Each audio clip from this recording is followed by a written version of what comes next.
Good morning.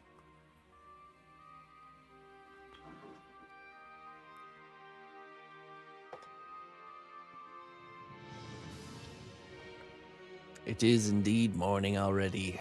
Good morning. Wake up. It's time to start a new day. What's up, Leeson, Bandito, Sereb, Clayton, Mr. PB, Kaupo? Am I saying that right? Kaupo? Good Morgoth. Good Morgoth. Oh, yeah, I should be wearing my Morgoth hoodie. Next time. Mr. Merrick. No, that's not on purpose. That's just the guy from our Raider alert. You'll see it when it pops up. Just kind of clipped his face out, and there we go. I don't think that guy has facial hair either, does he?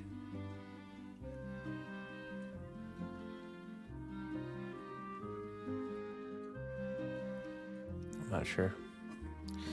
Not so sure. What's up, Greg? Good morning. Korvik.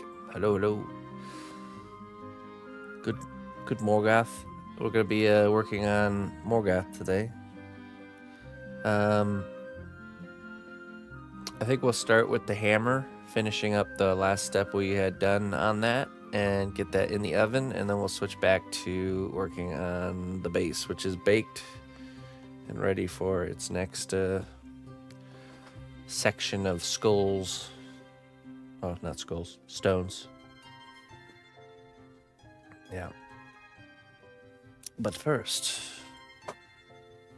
the coffee beckons me.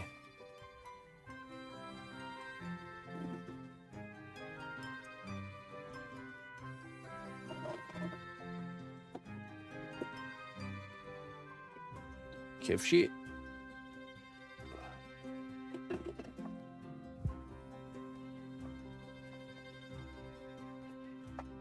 That morning coffee sure crept back in.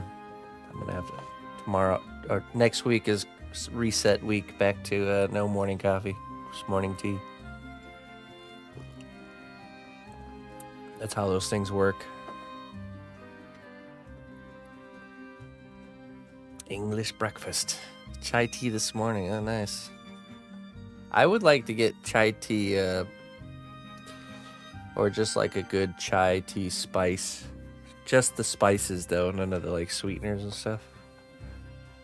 Just like in a little shaker, so I can like turn anything into a chai tea latte or a chai latte. Chai tea is cold weather vibe. That's true.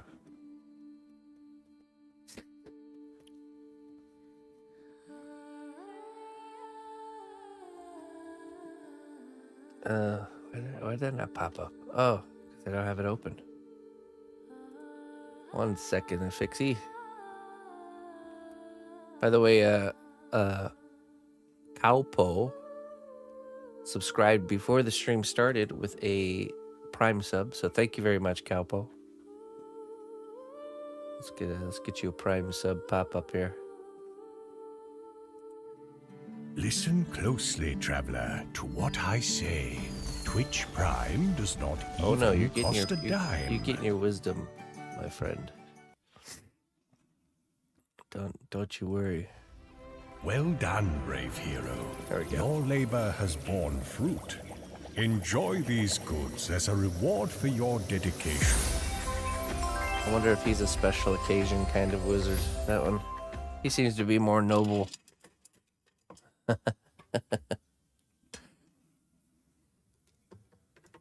There we go.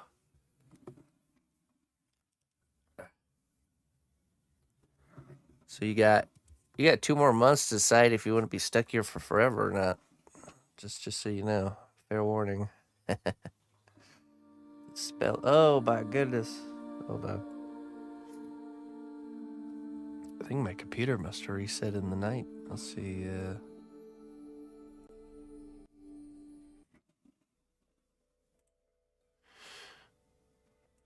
me fix this really quick.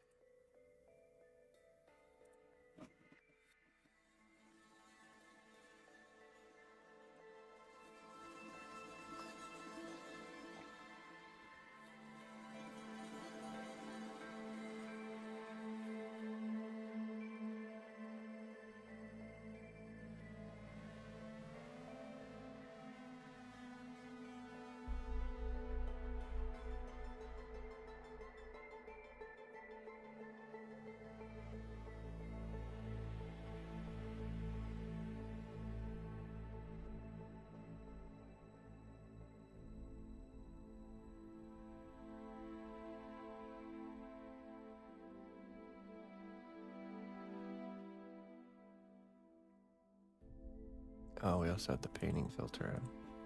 There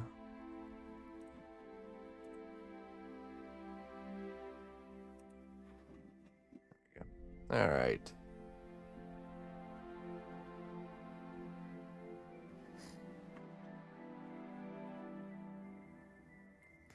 Some flavored teas, yeah. I like hibiscus flavor, but I just can't drink too much of the hibiscus. But I do like it. Remember, like an unexpected party of dwarves, sometimes the greatest adventures in life come from saying yes to the unexpected.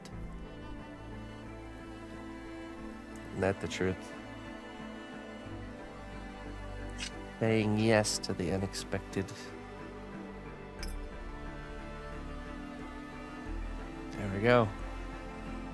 Thanks again, Affixie. I appreciate it. Thanks for supporting me. Almost 2 years.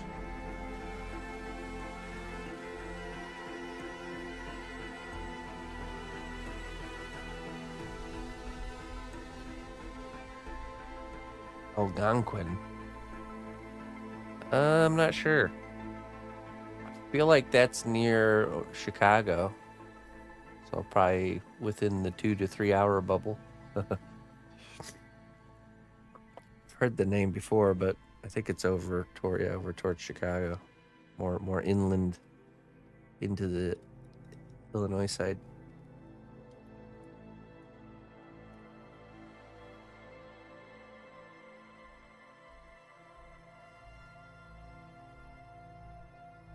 My wife drinks that and it tastes like a whole cup of nothing. Warm some hot water.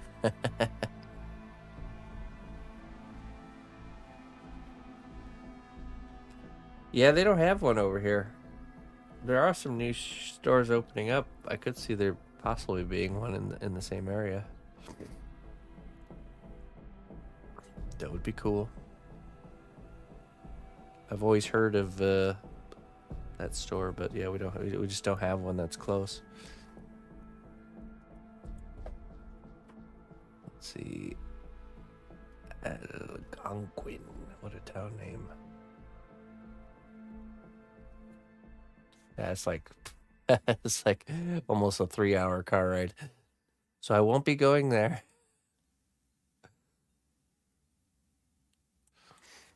Maybe there's one closer, Iowa side.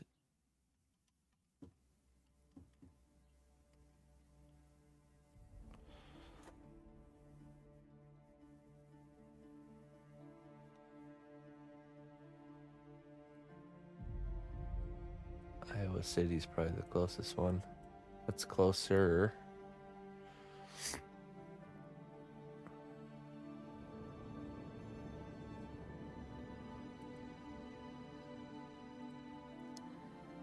So that would be... Yeah, that's better. That's 55-minute car ride. Iowa City.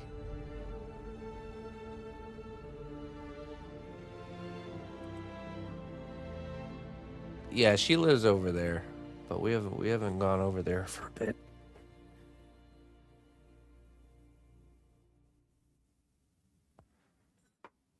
Okay.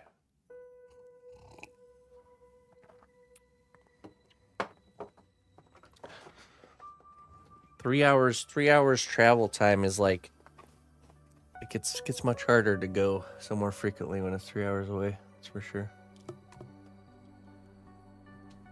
Especially with the little one.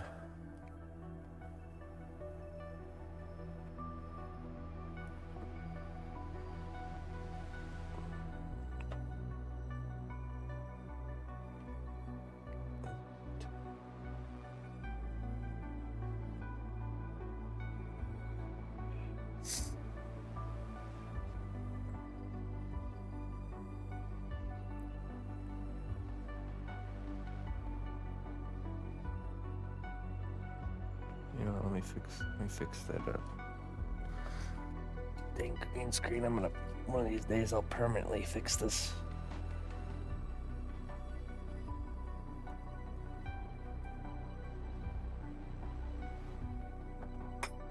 Oops.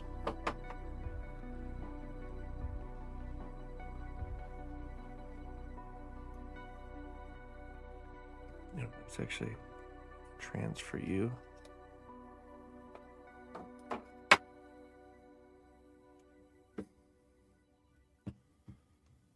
So we had talked about making one of these making these pillars almost represent the different kinds of creations that Morgoth has most notably made, which would be what? Orcs, dragons, and Balrogs, correct?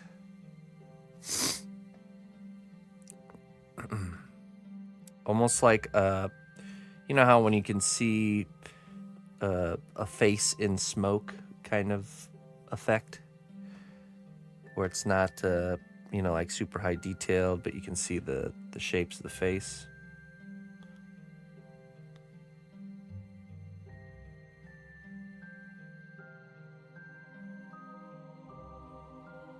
Yeah, this one. Morgoth is the creator of that, isn't he? It's right up his alley. Twisted and corrupted.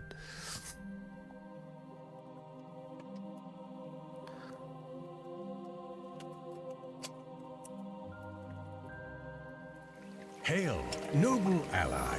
Please accept these treasures as a gift for your unwavering service to the kingdom. Hey, Lali.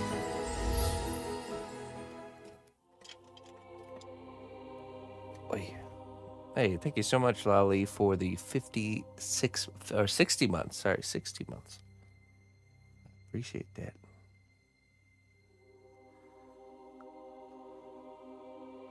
A hint of Sauron helmet for number 4. Well, the 4th pillar is kind of like a broken one, so I'm not sure. Not sure if we'll do any specific character there. Maybe, but maybe. Well, we're gonna give it a try. If we can't get it to look like look good, then we'll just have to rethink the idea. The power of friendship is a mighty force, for it can overcome even the darkest of shadows. That's right, Morgoth. That's right. Fellowship. Friendship. Okay, let's get back here.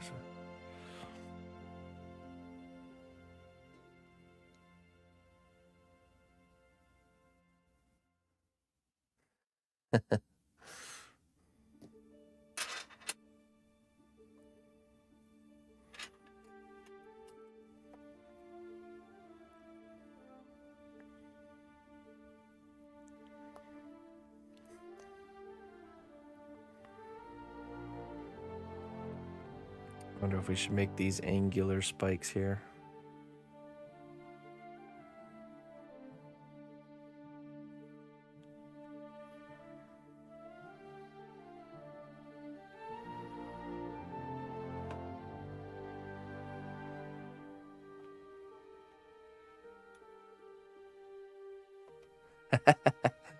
Hey, look, we totally intend to fix the sink later when we say it.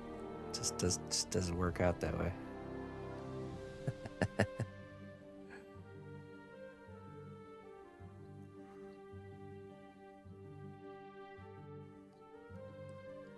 It's like, ooh, shiny thing over here.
This is a playlist my wife has choreographed there. Cool Ricky. You can check it out in her other playlists over on Spotify. There's a bunch of other good ones we just can't listen to on stream anymore.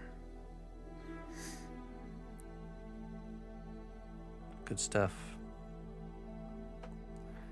She's every once in a while she gets the time to get in there and work on them and make more, so.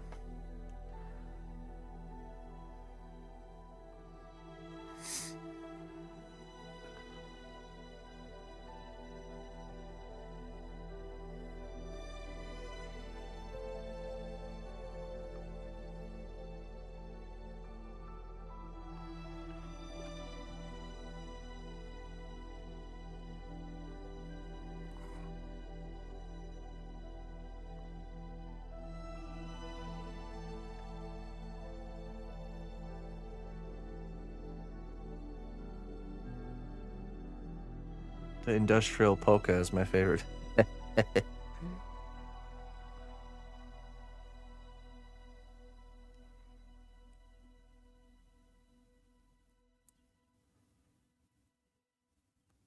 Some pretty,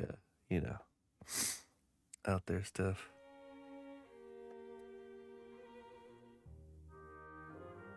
A flavor for everyone.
I can hear the birds chirping. I bet it's going to be a nice day in the garden today.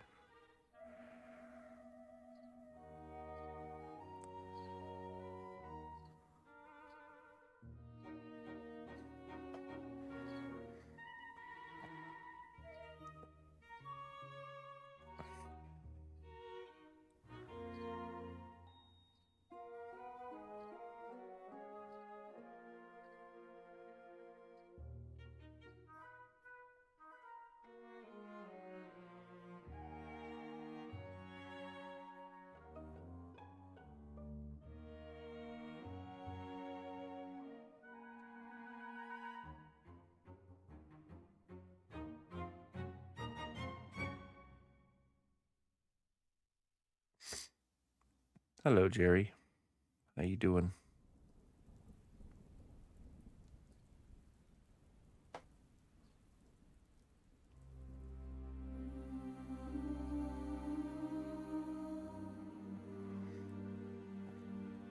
Let's see, let's grab some clay glue here.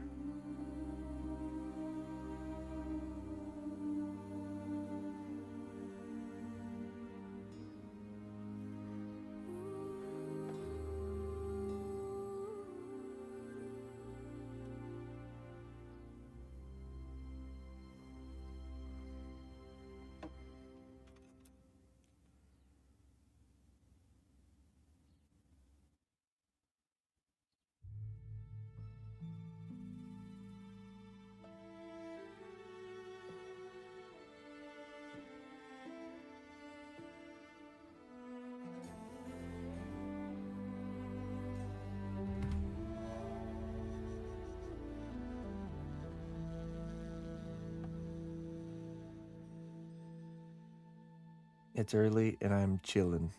Perfect stream for chilling. Indeed. Early and chilling. That's a good thing.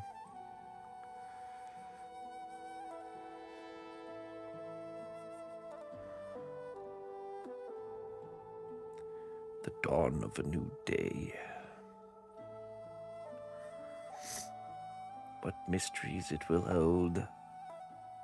For each of us will be different.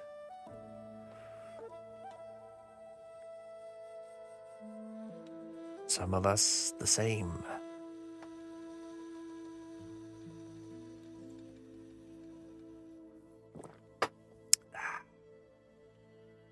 Okay, we want this spike at the top to go.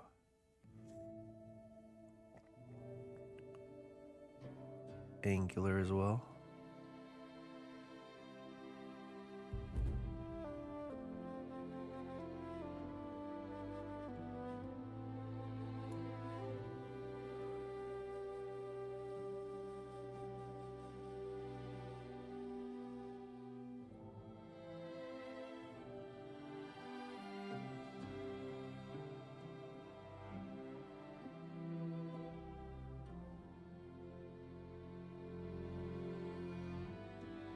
That's true. Yep. There's a whole world of distraction trying to make us forget that a lot can be done in a day. Certainly. A lot can happen in a day.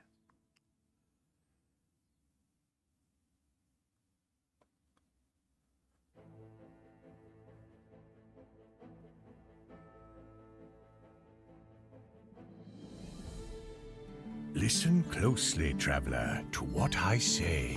Twitch Prime does not even cost a dime. Hey, Fluids. Thank you so much for the 20 months of support there, my friend. I appreciate it. That's okay, Peter. I forgive you. I forgive you for being late.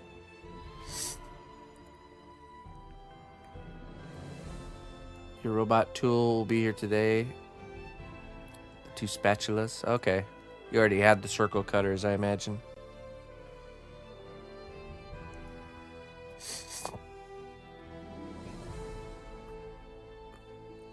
Okay. Checking out the supplies, making sure you get everything. Circle cutters. Yeah, so these ones right here. They look like these circle making tools. It's all linked over on Discord. If you go to general class info, the last post on that thread, I link some special tools that you'll want to get for the robot class if you are interested in joining in the fun.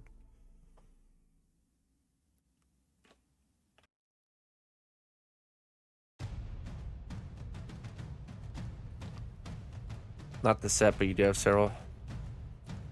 Yeah, these ones I got from Polymer Clay Week when I went to...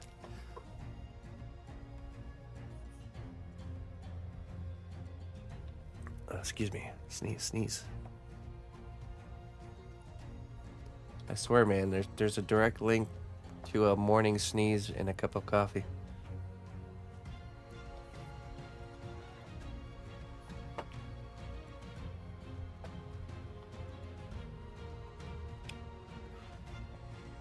Yeah, or to impale, you know, a small foe of his, you know. The classic impale, and then look at him, and then...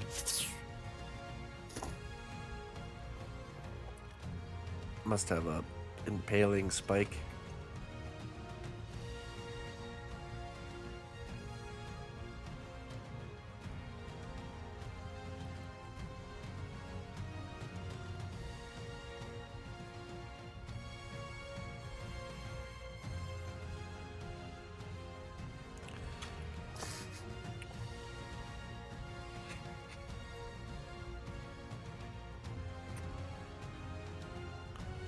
Or yeah, when he's setting up camp for the night and he needs to just cook something over the fire. Alright. It's not just a weapon, it's a tool.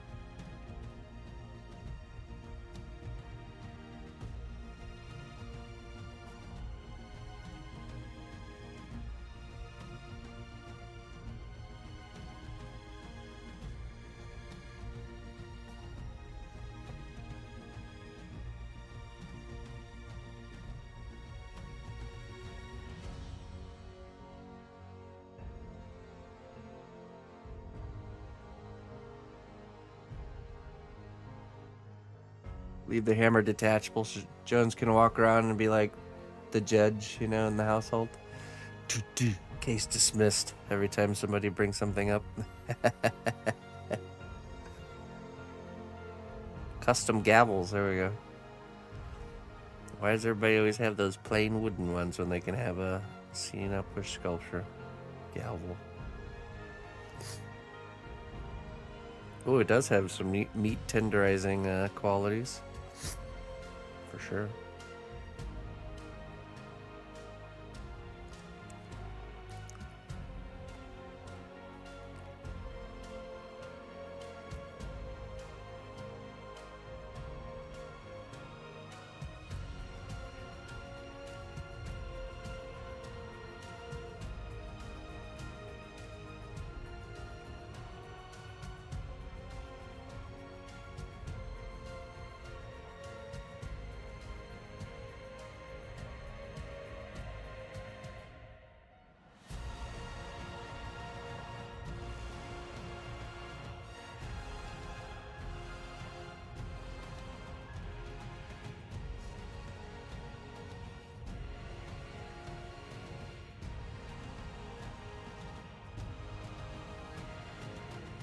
Yeah. It's 2025. Been using the same gavel for like ever.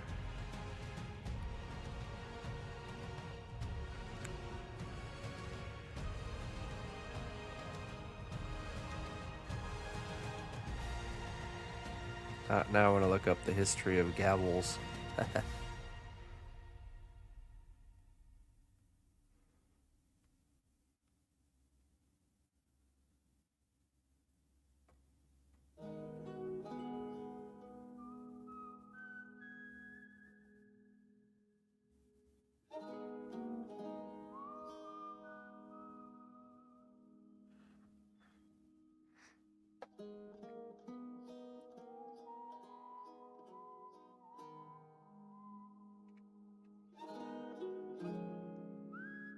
It's in the class. Let me show you.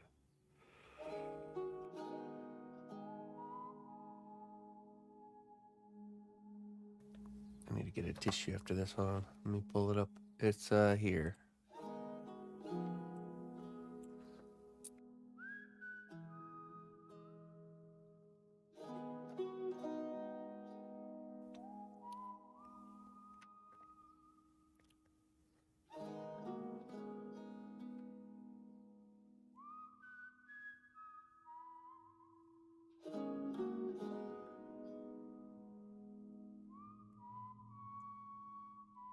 Yeah, so you have to go to, which is weird. I don't know why this does this, but channels and roles.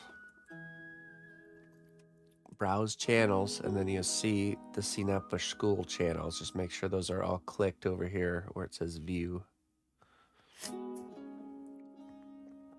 And you should probably, I mean, at least follow. You could follow the channels too in this category. It doesn't get, it's not like getting really spammy in there, so.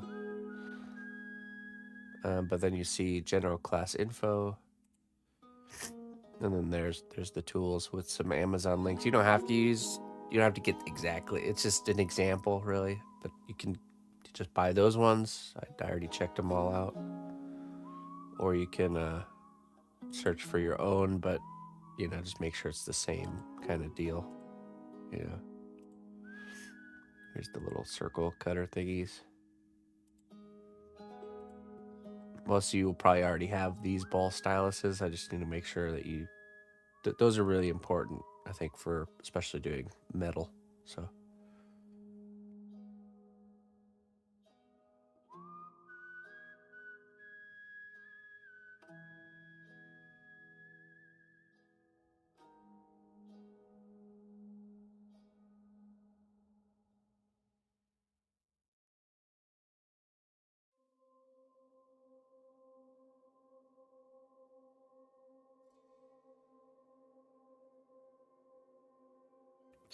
Wow, I'm muted. I was just saying, if anyone didn't know, we're starting a new class, how to sculpt a robot, in 10 days to 23rd. So check out Discord, especially those channels. Make sure you can see them. Get yourself the tools and materials, which you'll find in general class info. Okay.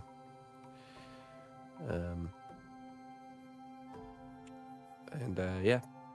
Then you just tune in and you submit your work on Discord each week, and every Sunday we have the next kind of step, and you can submit feedback there. So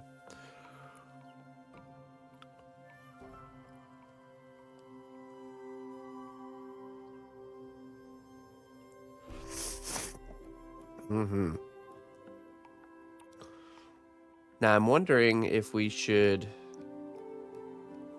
Well, so for those of you that have participated with the class for multiple classes, do you prefer, like in the Woodland Gremlin one, where we just kind of get into the character, or do you prefer where in the Dragon class we kind of sketched out our idea first? I feel like definitely composition wise, it was definitely easier to know where we were going and what we were doing with the dragon, because we had a plan, we had a game plan established. Yeah. A little bit more of a coherent design. But how does it feel? The sketch helped a lot. Okay, good. Yeah, it's interesting because it's a new part of the way that I work. I know it's not necessary. I know I could still make good projects without sketching, but there's just like I said, there's just this value of for being able to foresee the work you're about to do, I'm just a get into it kind of guy. Well, if you're just to get it, okay, we will start with the sketch, because it's easier for me if I have a clear idea of what we're doing for planning and, all that stuff. So, because I've been thinking, I was like, well, would it be better for me to do a sketch just without it being a class, and then when we start the class, we just have the finished sketch, and then I say, go do a sketch, go watch the beginning of the dragon class to learn how to do a sketch? Or is it more beneficial if I bring you guys with me along that path and just try to articulate my thoughts while I'm doing it? That probably is more insightful. But for those of you that don't do a sketch, you would essentially start on the second day of the class, not the first day. Okay. Yeah, we'll just do it. Do it how I do it, and I'll explain it as I go. I need to get a tissue. I'll be right back.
I would watch.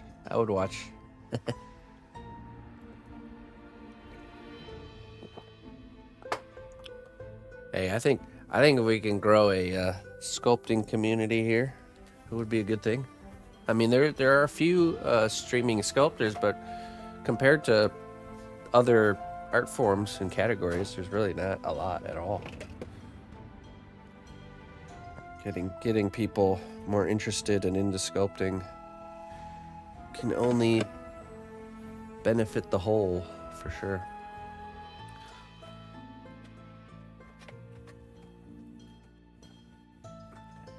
Here comes the pyramid skew. Alright, so here's the thing. I'll teach you, Clayton, how to sculpt for like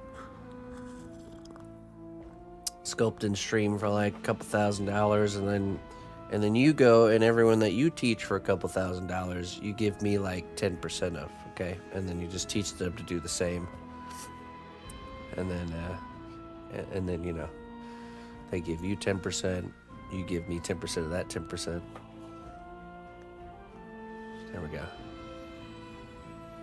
That's an upside down triangle. A funnel scheme.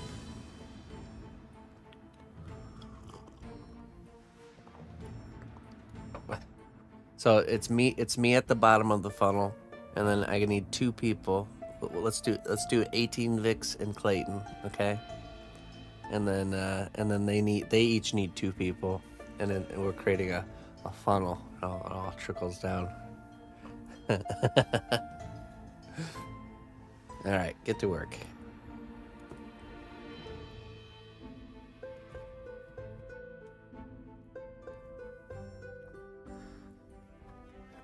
You make it. Let's make it a habit to search the tag every day and follow all the live ones. Yeah. See, that's the thing is, most people are not like you using the tag system to find people. So unfortunately, there's probably a lot of really great, you know, sculpting streamers or other art form streamers that are just not getting found. Thankfully, I mean, there are at least enough people like you that actually diligently search, so there's at least some people in those channels. Oh, I wasn't like me either. Just starting using it. Okay, so you're starting to be different. Yeah, I wish the browsing system was different, honestly. I don't know. It's just not, it's never, I think, honestly, I look back at all the changes that have happened with Twitch since the beginning of me being here, which has been a long time. And the best time still was when all creative subjects were smushed into one category called creative. That was the name of the category. And I used to remember you would click on that category and you could literally, you would scroll and every single like window was a different interesting looking thing. It was such a fun place to browse.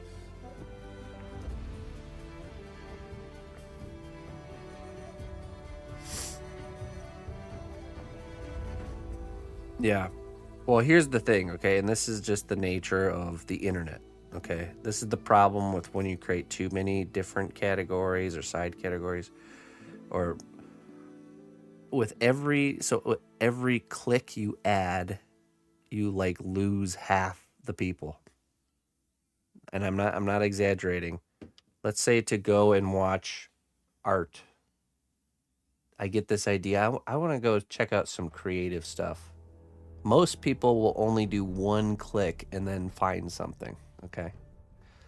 If you have to do one click and then you have to do another click, or you have to scroll a little bit more than like 2 scrolls of the mouse, you like lose majority of people.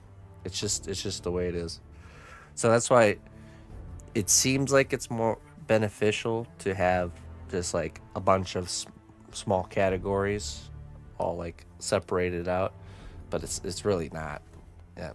And most people, and I'm sure a lot of you can attest to this, don't know they like to watch something until all of a sudden it's there in front of them, and they're like, oh wow, I didn't know I like watching sculpture, but now that I've seen it, I do, you know. So most people, I would say, like, probably like at least 80% of people didn't know they would like to watch sculpture until they somehow ended up here, you know. And that's been true from the very beginning, and that's why the stream, or my stream, did very well in the beginning era. And it's because there was no art category, and I was putting myself in categories where people weren't actually specifically going to look for artwork. They were going to watch a game, and they see something flash across the screen that looks interesting. Like, ooh, sculpting from the game I want to watch. And then they go... and watch it because it's interesting, but they would never think, I'm gonna go look for a sculpting stream, or I'm gonna go watch artwork, you know. Like, it's just not how it works, you know. So we have to think of clever ways to kind of get, you know, our content in front of people so that they can see it and make the obviously there's people that have checked out my stream here and it's not for them, and that's totally fine, but yeah, it's interesting, the, like, witnessing kind of like the psychology side of being on the internet as an art streamer. So the viewer streamer relationship.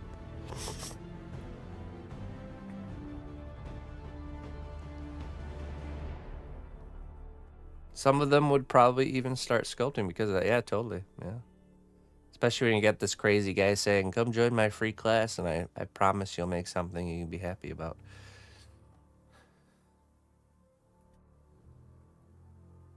Yeah.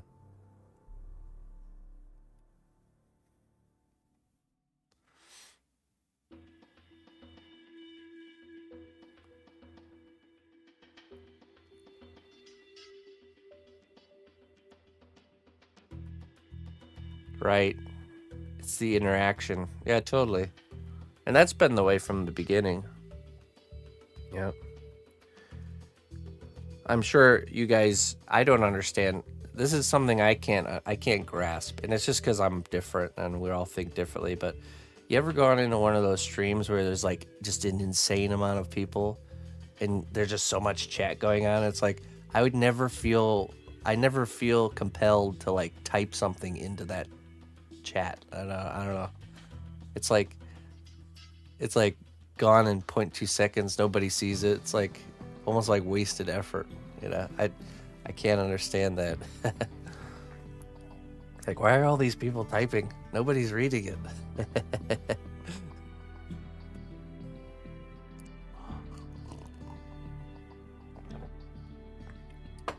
That's just me. I know everybody's different, so.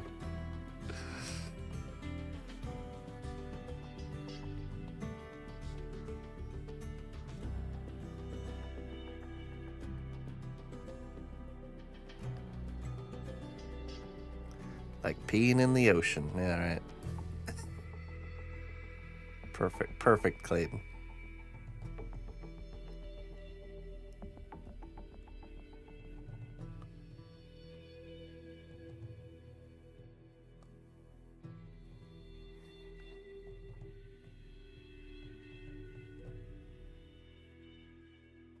Talking into the void. Yes.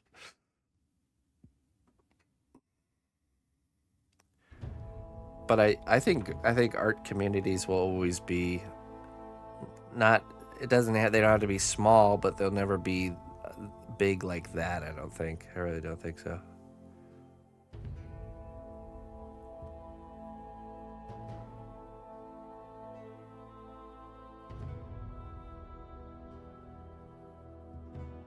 Right. Yeah. Critical Role is just like a show. You know, it's not really a. It's happening live, but it's a live show. It's not really a stream, right?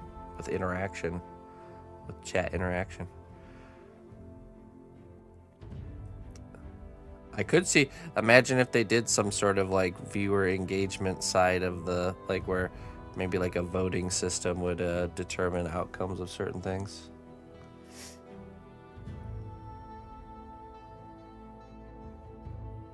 Feels like that over there.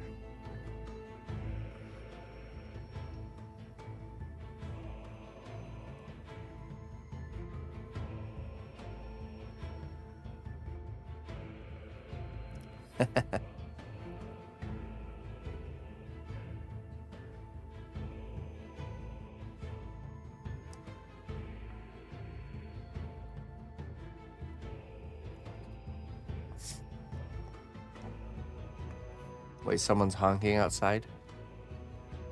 Okay. I bring Moko and some friends with me. I don't know if Moko was still around. Oh, you raided. I'm so sorry. I was in this land of distraction. I apologize. Welcome, raiders. Thank you very much. Welcome in. How was your stream? Oh, really? You got some rowdiness going on outside?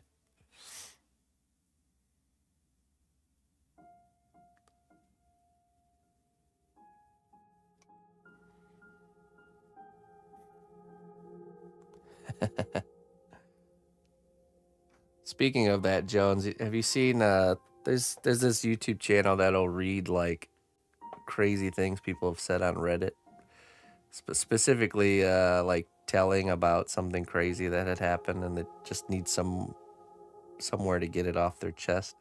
It's actually pretty crazy stories in there.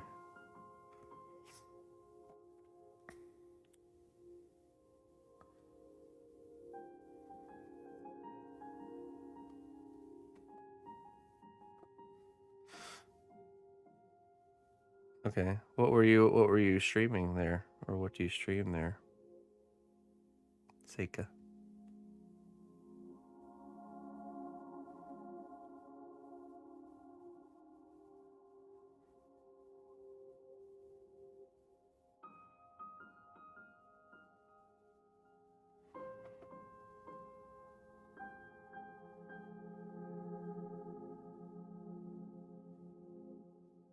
Protesting the outrageously low price of cnotbusch's robot sculpting glass. That's right. Yeah, I know. It's just criminal.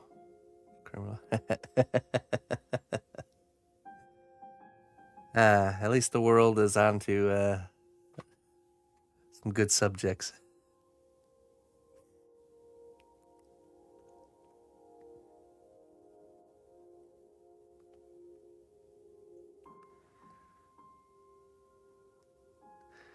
Clay protesters.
That was my daughter giggling.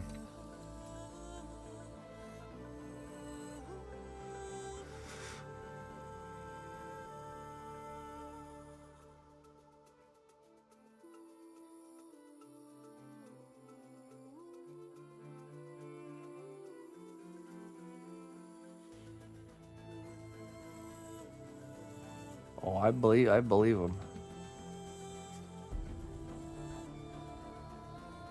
Oh yeah.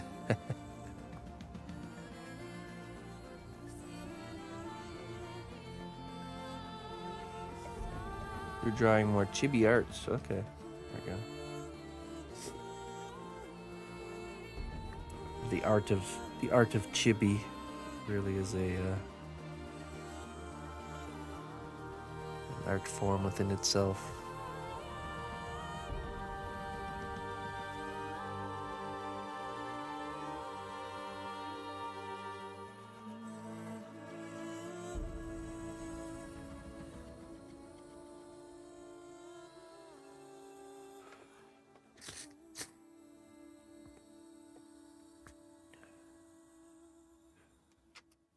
Really have to, you ask yourself, what makes something look chibi?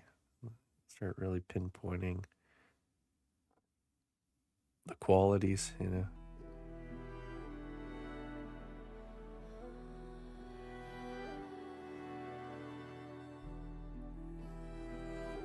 Oh, let's go check it out.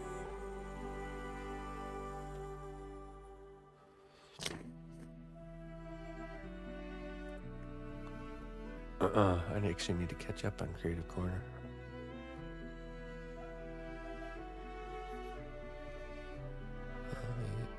Let's see here. Oh, hey, look, new person. About Ray Ray.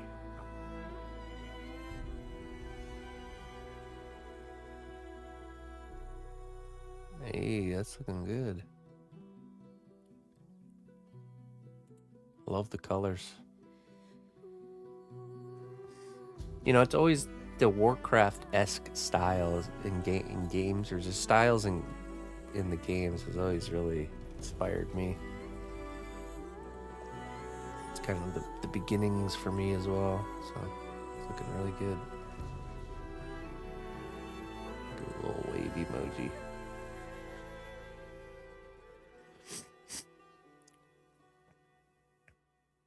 Morph. I have a dilemma for the center row of scales and spike. Do I go bronze scales with black blue spikes, or black blue scales with bronze spikes? The current bronze line is temporary. Oh, I see. Okay.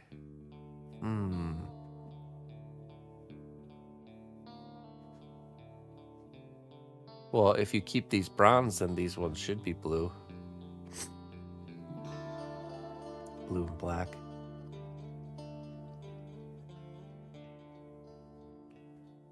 It's hard to tell.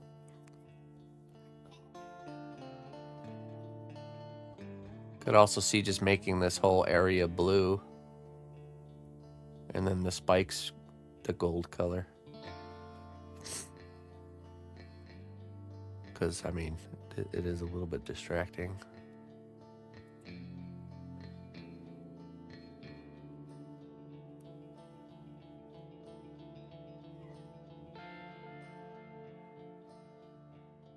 All right, yeah.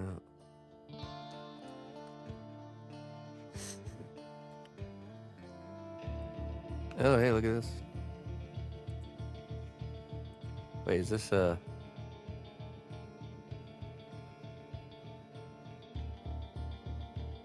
Oh, okay. This is an actual wall? Or is this digital?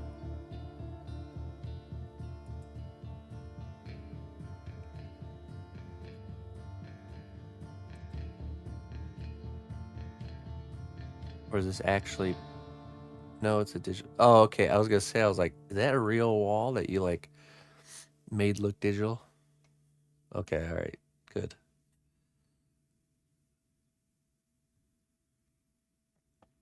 When you're able, could you and or others give me some feedback on this piece? Let's see.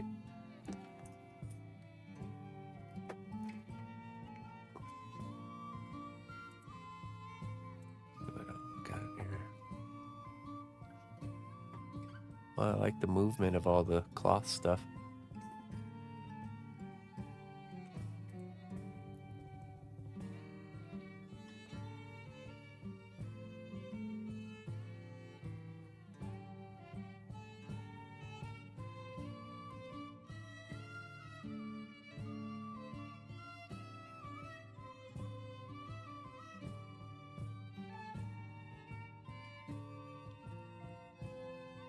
Oh, I see. Okay, the ponytail is still movable. Okay, good.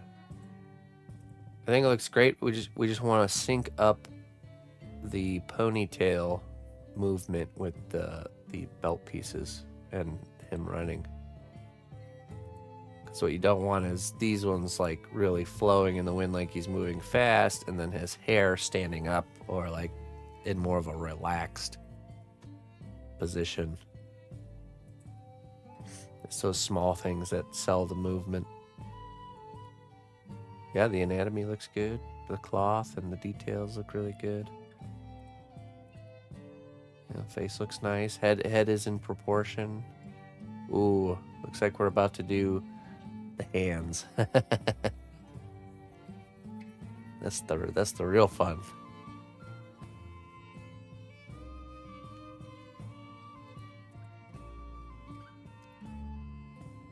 There's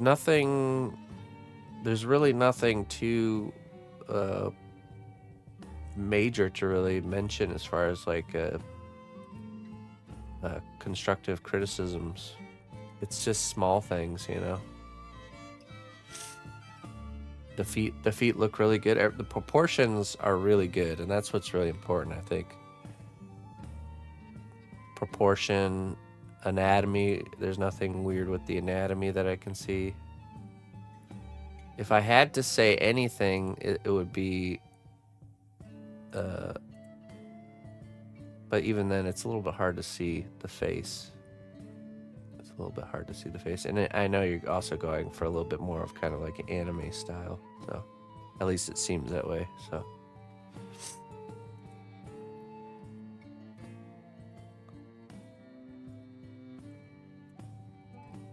and it's just hard to see. I think this is a great successful piece on your journey, and yeah, there's nothing super major that really sticks out to me. I suppose I should let him know that I gave feedback on stream here.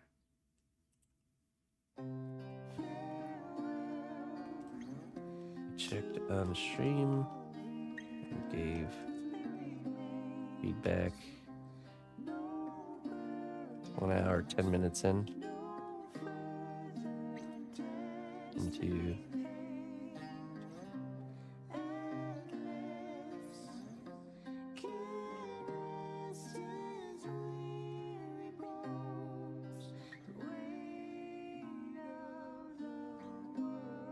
there we go. Okay, this is what Seika was working on. Am I saying that right? Seika? Sayeka? I'm saying that wrong, aren't I? The year is incorrect? Oh. Please wait patiently for the feedback. I'm just gonna start doing that. Please wait till 30:35 for your request to be processed.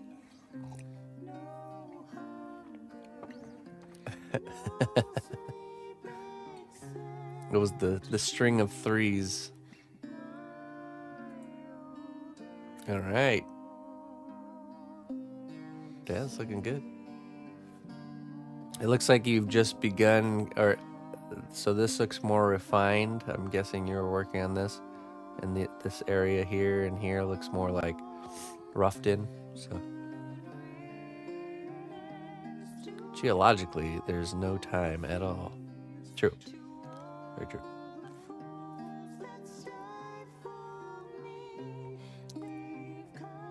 And historically, there are great big holes in time. So what can we really trust, right? This is from the other day too. Okay, let's see here. That looks really good. Nice and refined.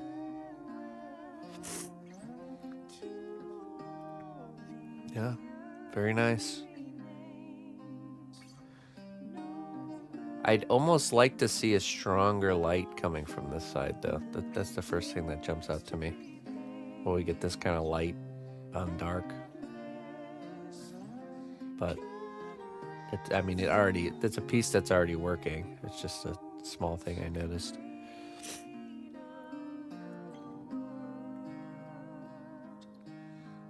Like you can see what you were going for with the, you know, the light and dark, you know, light from one side, dark on the other.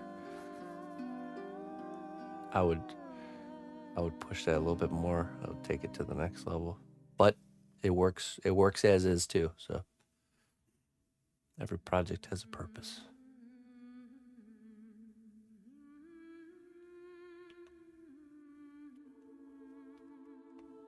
Right, yeah, still work in progress. I got you.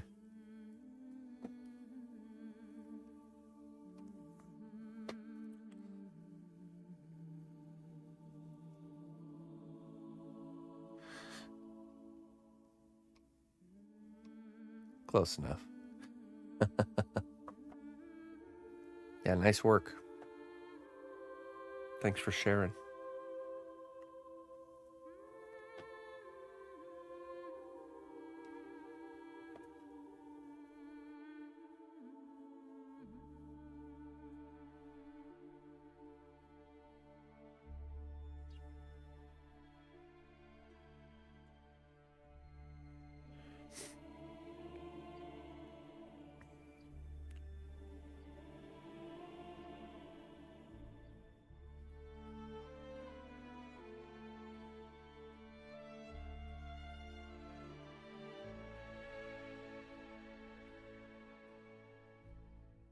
Yeah, that's pretty normal though. You know, dealing with what to charge for your work, it's always a difficult thing to do. Always, I'm telling you. But it does get better.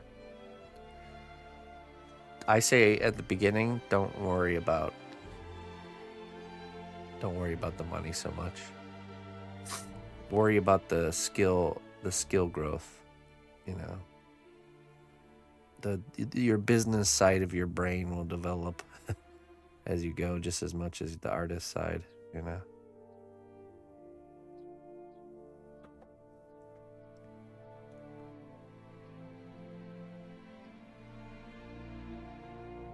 Well, there you go.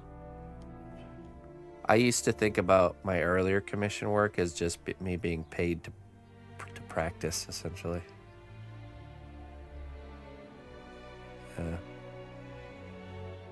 And, you know, I always treat it the same way. Once the money talk is done and the commission price is set, I don't really think about the financial side anymore. It's artist brain takes over at that point and just try to push the work to the next level, and that's it, you know. Because, you know, as artists, we're gaining not only, you know, when you're doing a commission piece, you're gaining not only the financial stuff, but you want to gain the skill growth. That's more valuable than the money, to be honest.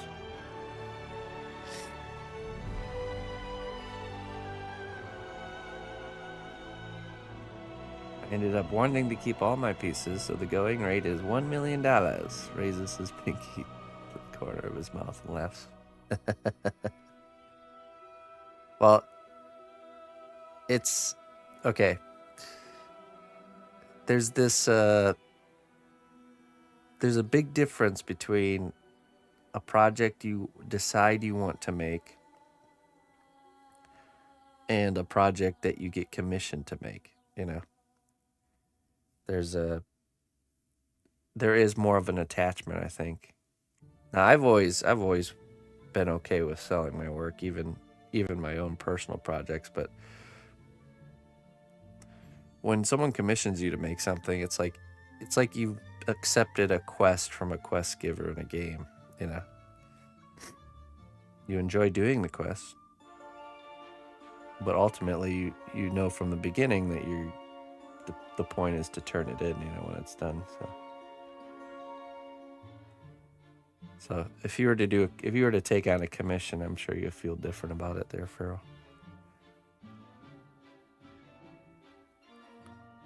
And I think everyone should take on commission work, especially if the opportunity arises, because it's gonna push you. Looking back on my journey, my commission work is the majority of what's pushed me as an artist to just really. honestly, I've taken commissions on for a lot of things I'm just not totally comfortable with, you know. And it forces you to kind of face those uncomfortable things, so.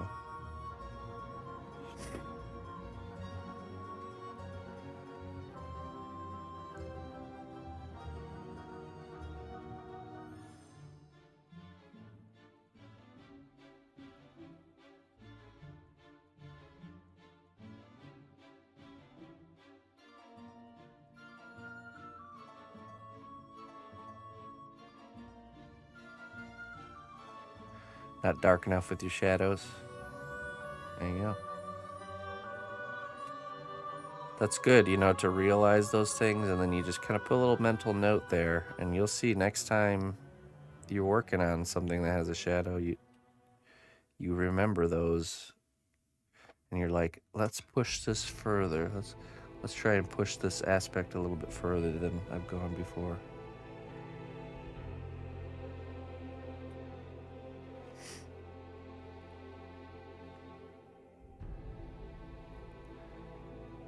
Yeah, right. I do too. I enjoy doing commission work, you know, to be given a mission, if you will, and then going out and executing it. Trying to, you know, make the client happy and satisfied with the work you're doing, so.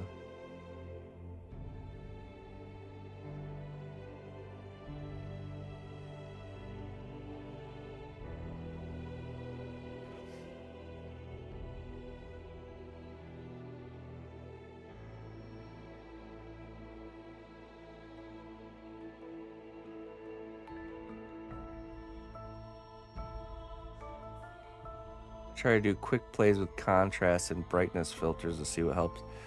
That's good. Yeah, it's almost like kind of like sketching value, where you just toggle like a filter really quick,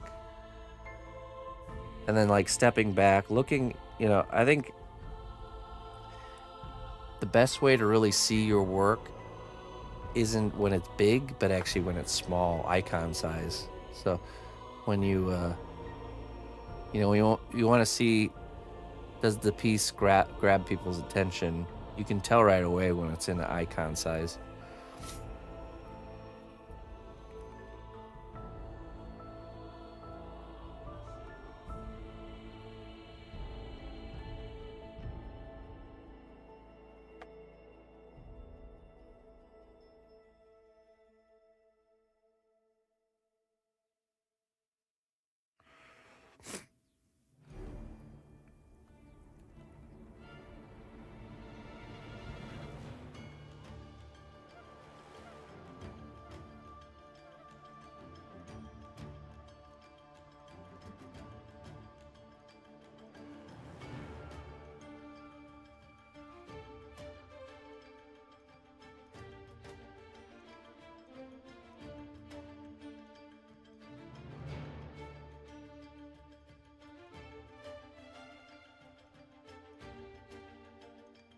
Yeah, well, here's the thing too: is when you sell a commission, you're not just selling your artwork; you're selling kind of like a service, you know. So it has a higher value naturally.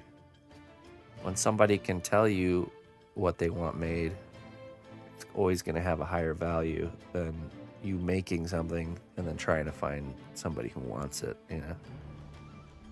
Then they're just paying for the art and not the service. So.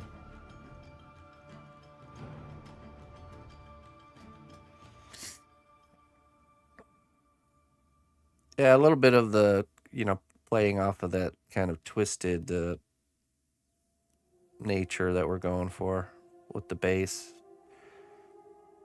I'm still not 100% sure. We'll see.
Wait, like on the label?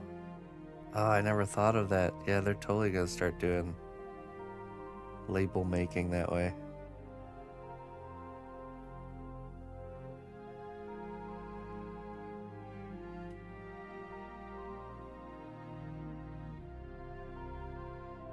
Reminds me of those creepy, you ever seen those creepy 90s AI generated commercials? Where it's like pizza puffs or something like, pizza puffs, so cheesy and yummy. And it's like, just super like weird and creepy with this like 90s food commercial theme. Like Dino Bites or something. What is that called? Pizza soup. Let me see. Creepy 90s food commercial. AI generated.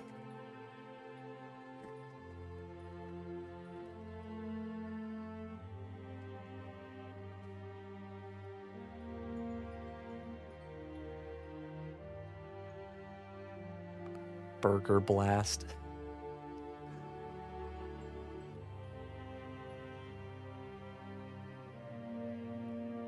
Why is this over here?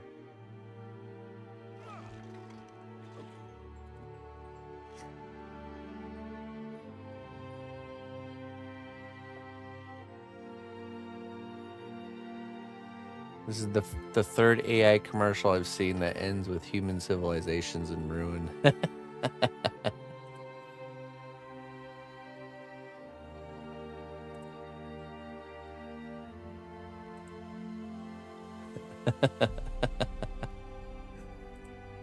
All right. I'll show you just a little sample. Just a quick sample.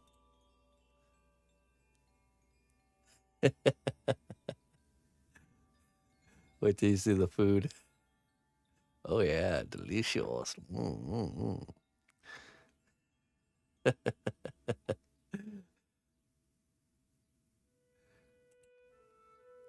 The way it portrays people eating the food too is just like they're just absorbing it with their face.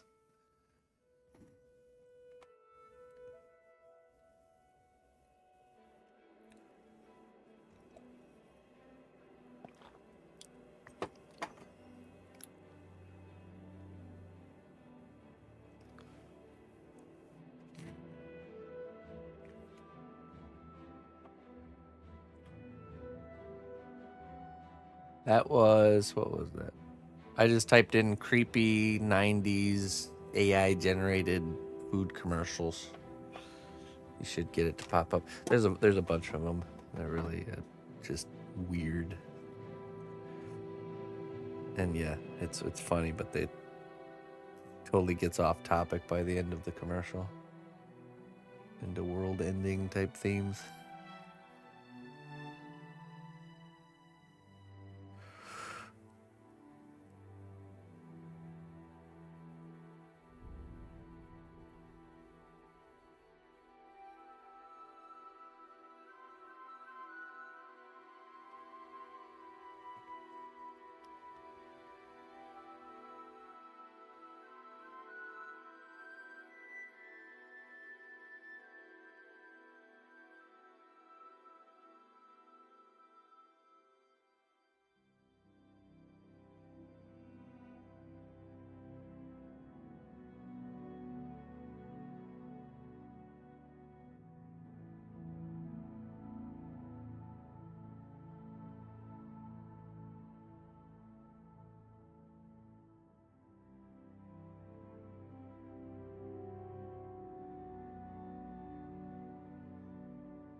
I was talking to my neighbor yesterday.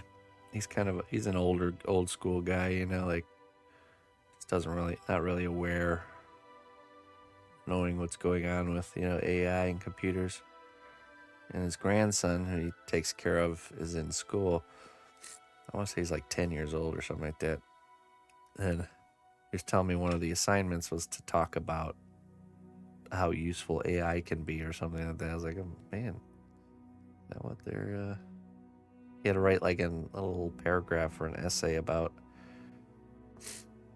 the usefulness of AI. I was like, you know what? You should use AI to write that paragraph to prove the statement within the answer.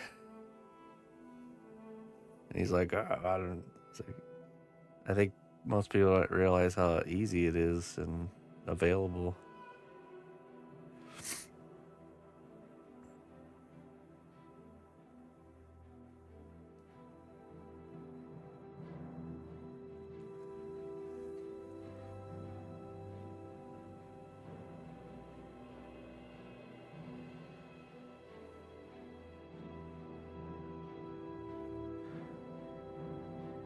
Definitely. I agree with that there, PB.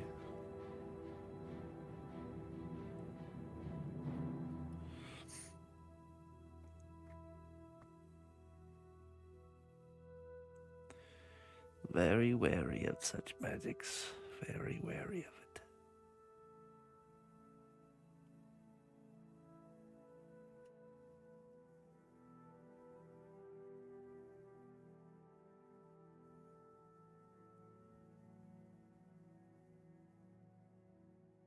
It's like when Gandalf has to leave Frodo all of a sudden and is scouring through the books.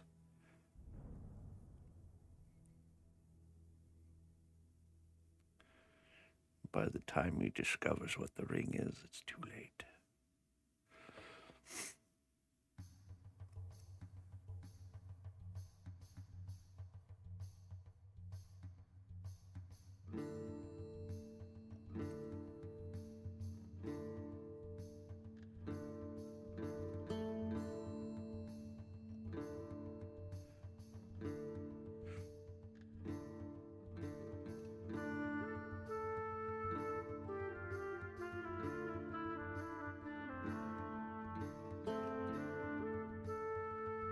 Two kingdom words of the day, gat and Roscoe.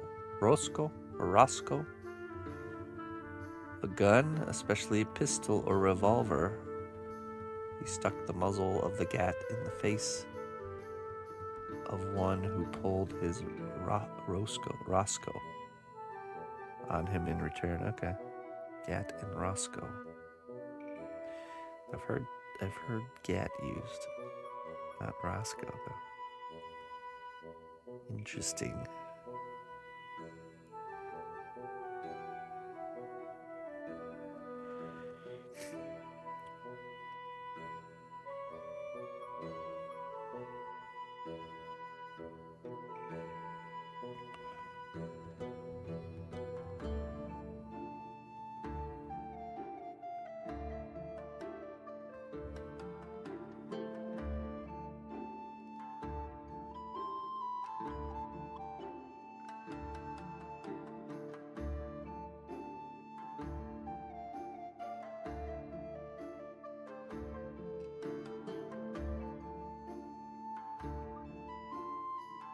A what? I'm saving one for you if you want it. Oh, sure. Baby bell cheese? Yum. Thank you. What about you? Let the string read? Read it? I did. It says baby bell. But, yeah. It's full.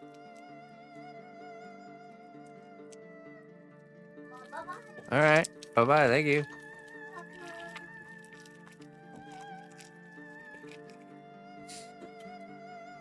You ever sculpt the wax of the baby bell cheeses?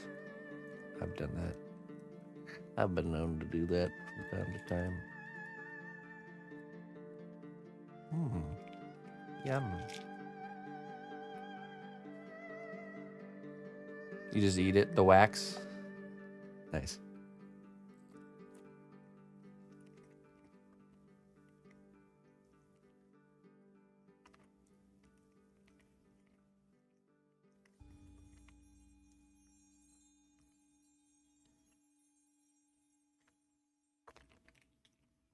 That was a baby bell. Mm-hmm.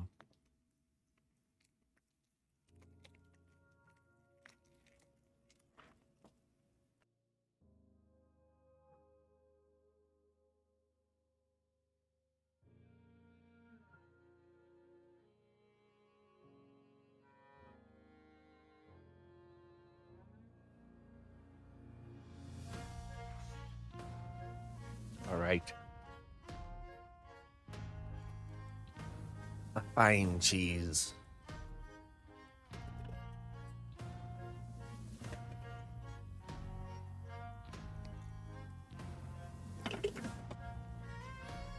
Grab some coffee here. How you doing, Funka?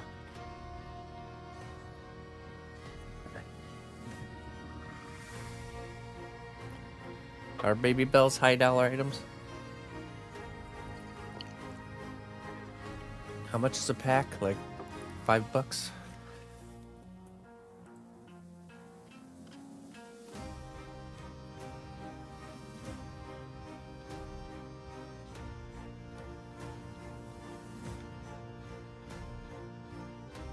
$6. Oh, almost $7.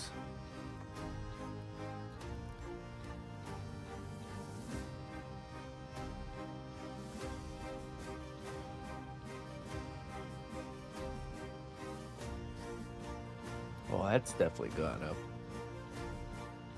$6.98 for 12.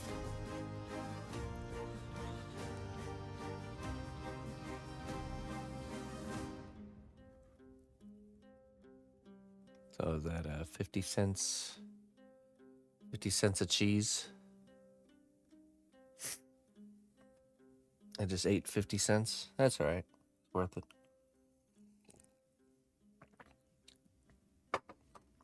Quarter machine costs 50 cents nowadays.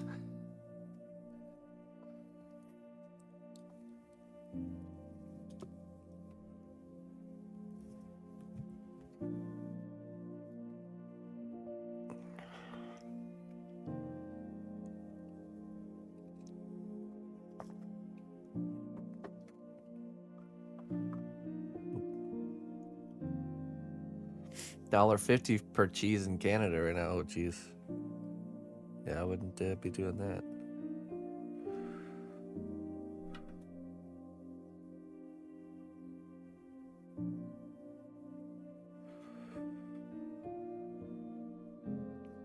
Let's be honest, it's hard to find any sort of grocery store item that's not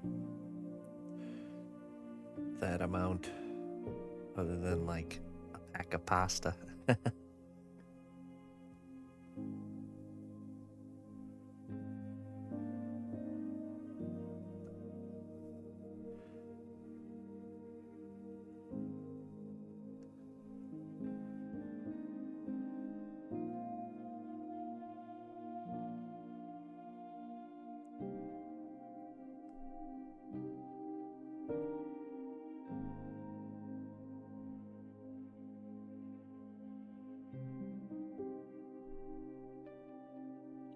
Chickens, yeah.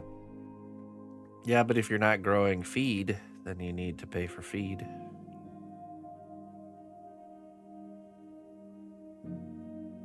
I planted a bunch of peas this year because I have a neighbor who has chickens, and we trade feed for eggs. So I don't have chickens, but I can just grow things that the chickens eat and then trade it in for eggs. Little trade system, little neighborhood trade network. So I find out what the chickens like to eat, and then offer that as a egg trade.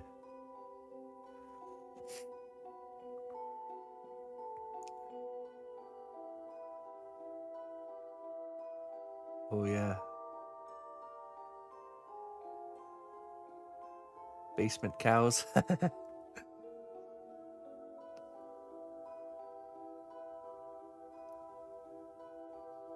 Put the TV on for Betsy. She's getting grumpy.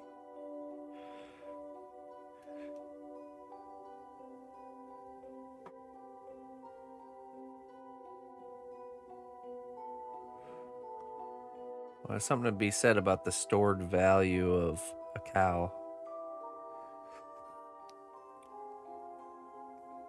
I think I was watching a kind of behind the scenes documentary about, I think it's Zimbabwe, because their economy completely collapsed. And right now, so all the people that are considered wealthy now are the ones who have the most cows. Wealth is measured by cows. How many cows you have? So the wisest ones in the land were the ones who bought cows before the money fell apart.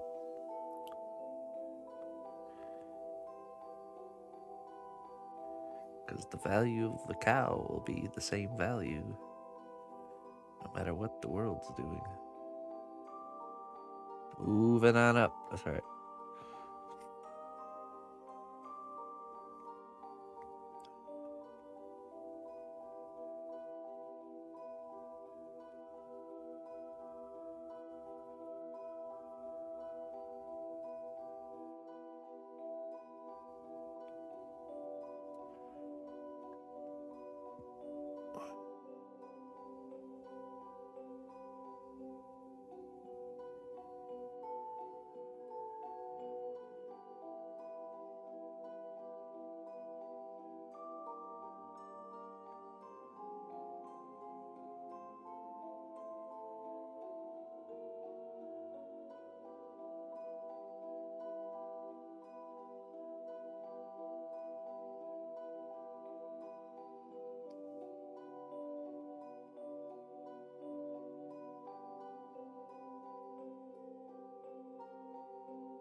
There's this guy who's like he's a gorilla, not gardener, herder.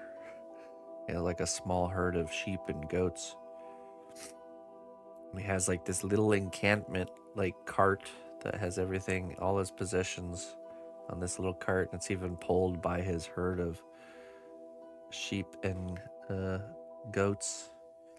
And he goes from place to place offering to essentially mow people's grass, which he does with the scythe, and then keeps all the clippings for his sheep for the winter time, and then lets them graze while he's working and scything the plots.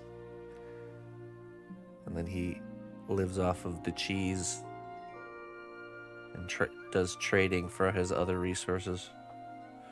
It's pretty interesting. Interesting way of life, that's for sure.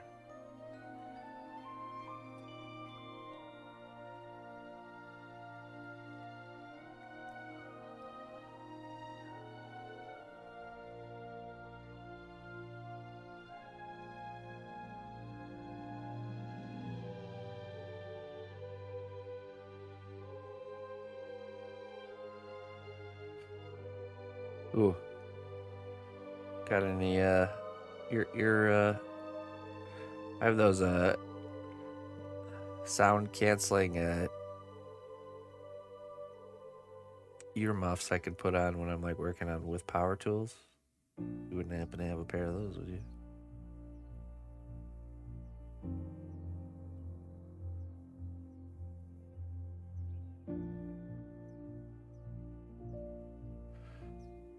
It is, isn't it, Jerryson?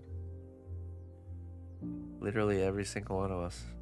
No one single human in all of existence has experienced life the same.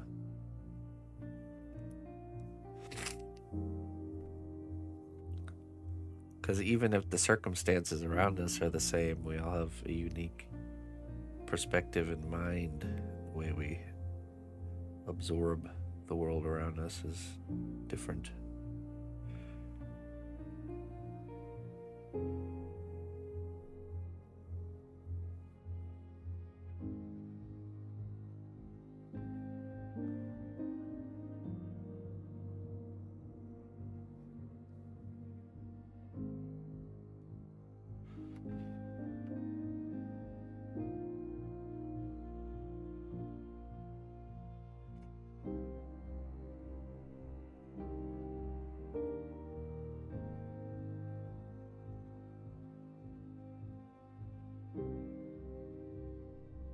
This is the one. The hammer. The hammer of all hammers. Grand.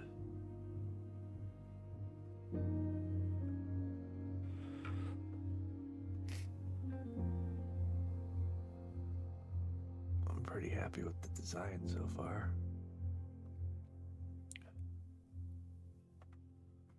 Given this kind of a bit organic top here.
Water balloons. We bought a set of those reusable water balloons. They're actually pretty fun. It's like a silicone pouch with like a little door on it. And you just dunk it in a bucket of water. Fills up and kind of self-contains, and you just throw it at each other. Last summer, me and the missus both had buckets, and we just sat on one end of the yard and made a game out of it.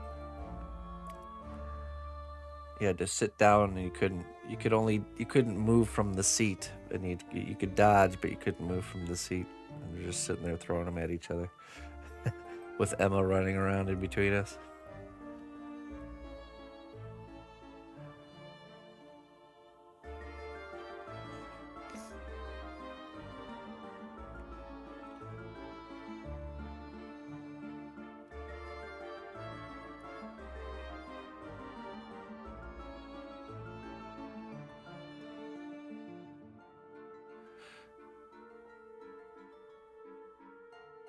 Oh yeah, you know what?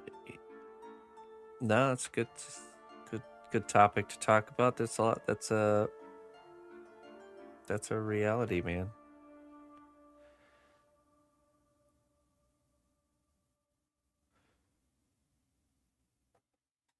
That can be some of the most miserable people, is, you know, where everything seems like is good, but really it's not under the surface. That's interesting that it triggers a kind of like a not wanting to talk about. I mean, and that's normal whenever people face the truth, myself included, you know. You have this knee-jerk reaction of get away, you know, like a dark cretin seeing the light. It burns us.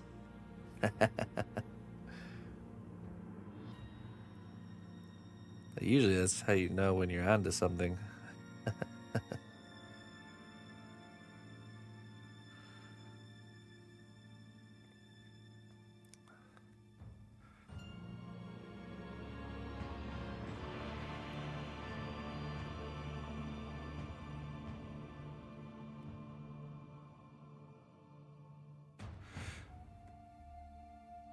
That's interesting, though. Yeah, I mean, I guess the question for you is this something you just drop, or maybe you're not the person to talk to him about it.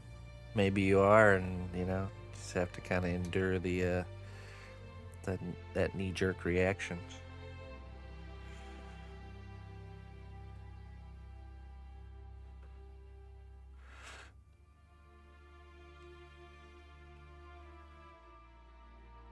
That's probably a strange question, but I'm looking at toaster ovens specifically for clay. Would 13 inches by 8 by 8 be too small? I know it depends on what make, but in general, I mean, it technically, so most of the time sculptures are taller than they are wider most of the time. So what you would end up having to do a lot with that is you'd end up having to lay your character on the side, or you know, which you can do.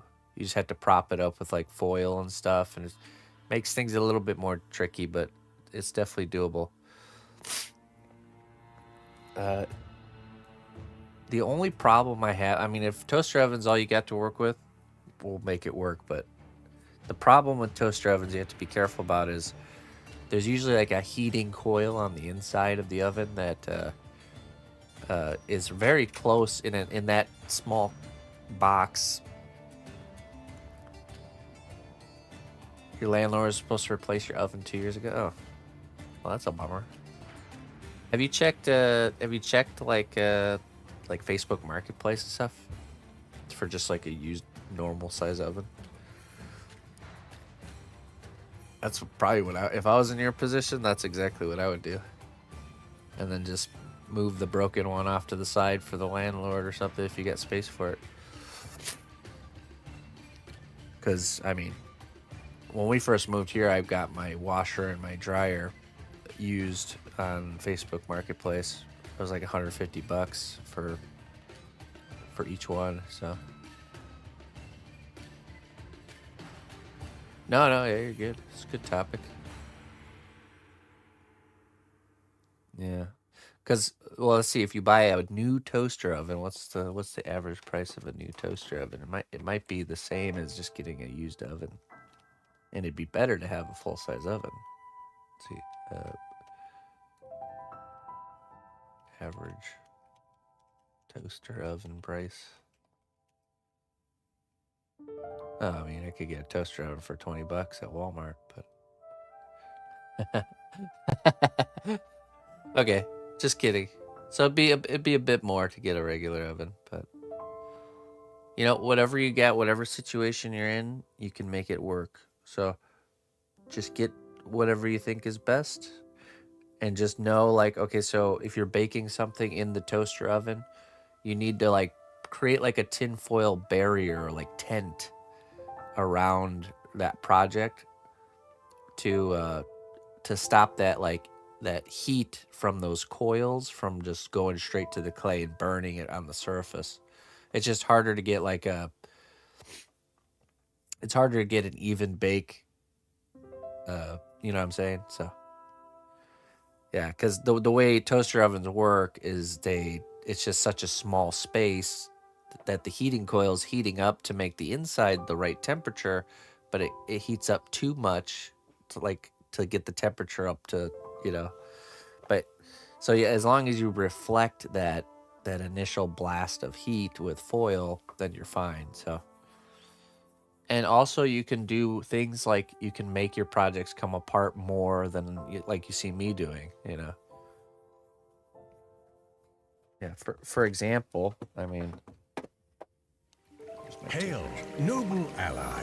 Please accept these treasures as a gift for your unwavering service to the kingdom. That's right. I have this yardstick here. Hey, Northern Time, thank you so much, man, for the 26 months. How you doing, my friend? Let's take Morgoth here. So this piece, if I lay him on his back, he would fit the 8 inches. So that's 8 inches right there. Right?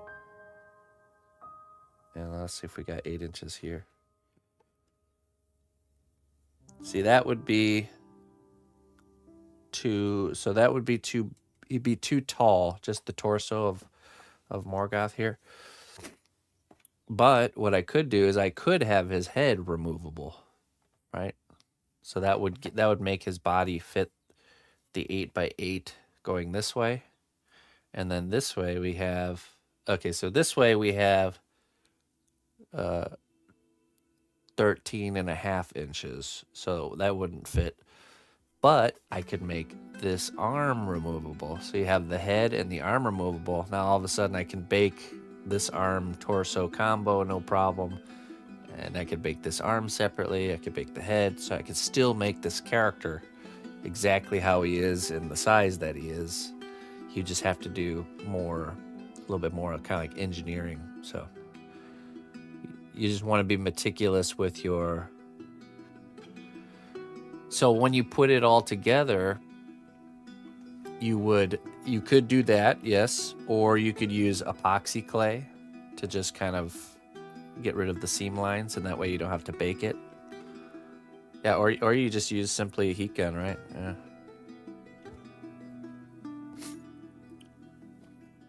Honestly, it's something I want to do more of anyways, making more parts removable or detachable, because it actually does benefit you for painting and all kinds of other things, shipping, all that stuff benefits from having parts removable. So, but yeah. So a good way to think about it is if you look at how they build the structures for stop motion characters, they have these telescoping brass tubes. So let's say you would sculpt Morgoth's head, then you would attach this brass tube to the armature, and then you would attach the other brass tube to the armature of the torso before the torso is even made, and connect them. Then you could sculpt around and create the neck line, maybe with some separator liquid in there, and then you just heat gun that neckline till it's kind of firmed up.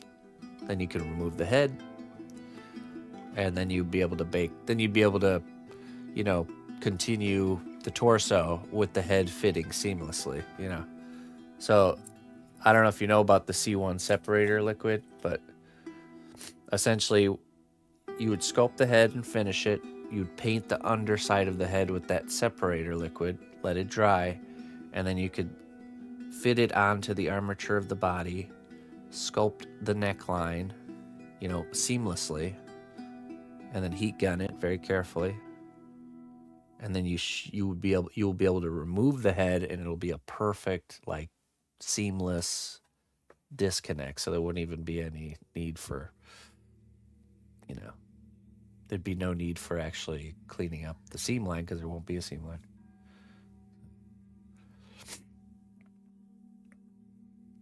So there's always ways to do it. I say go for it. Better to have a oven than no oven, right? We had a toaster. I had a toaster oven gifted to me by a community member, and I used it for a while in my old workshop. And then I moved to this new workshop, and I just used the regular oven. But the toaster oven is still being used as actually a toaster oven for making toast and stuff. So maybe it'll be a similar situation where you'll, it'll just be a temporary situation for your sculpting, but then you can still use that $20 toaster oven for, cooking random things, become a part of the kitchen, Yeah, or if I got stuff baking in the oven and I'm making I used to make this artichoke dip, and I would like it better in the toaster oven because it makes the cheese more on the top more crispy. Yeah. All right, Northern. Sorry, I was a little bit distracted there. Let me get you your wisdom, my friend. Thank you very much for your support.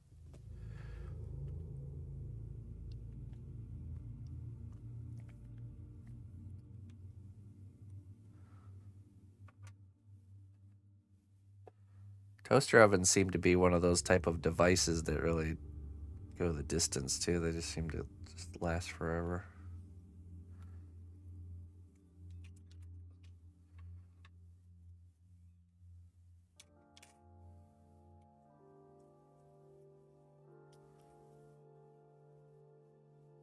As a knight with a sword, keep your mind sharp and your resolve strong.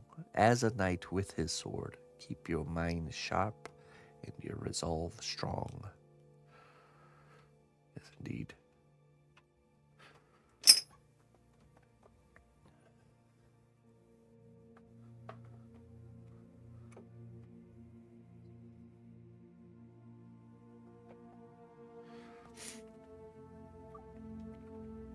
Yeah, that's another option too. You might have better luck getting a more pricey toaster oven that's been used before. Might last longer than a toaster like the $20 toaster oven from Walmart or from wherever. Yeah, a lot of times it's better to get something that's a higher quality but used than to get something that's new but lower quality, you know.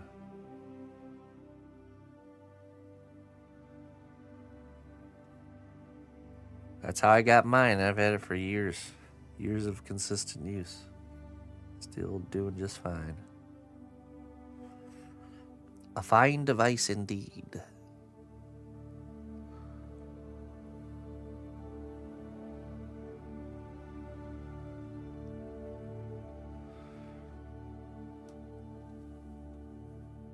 Hey, thank you, Signa. Welcome to the stream. I appreciate that.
Oh, really?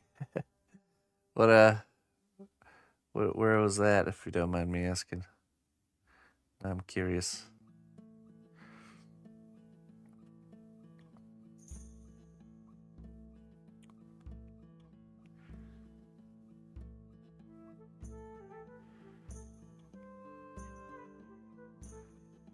I seeked and I found you, and I didn't even know I was looking for you.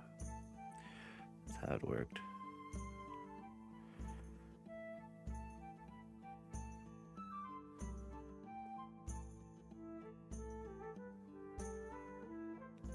Okay. Green Vexens. Name sounds familiar. I'd have to see it. Definitely name sounds familiar.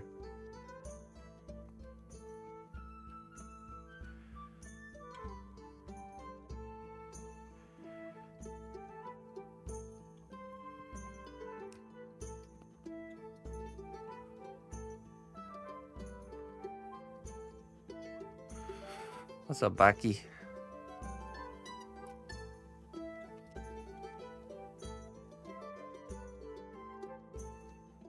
All the Reaper metallic silvers for the robot. There you go. Listen closely, now you'll traveler, never need to buy what I metallics say. again. Twitch Prime does not even cost a dime. Hey, Baki, thank you so much for the 9 months, my friend. I appreciate it.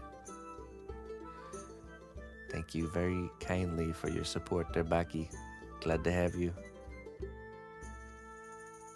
She does some stuff with D&D. You may know her for her Castleton production. Yeah, okay. It's definitely ringing a bell now. I want to say that might have been somebody I raided into, and it was like somebody new that I just had found. I'll have to go back and see. Every once in a while, I'll go just browse the art section to find somebody, and when I get drawn to D&D stuff quite quickly.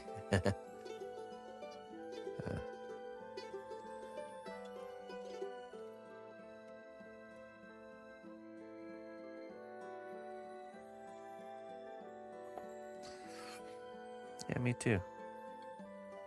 I need to do that more often, actually.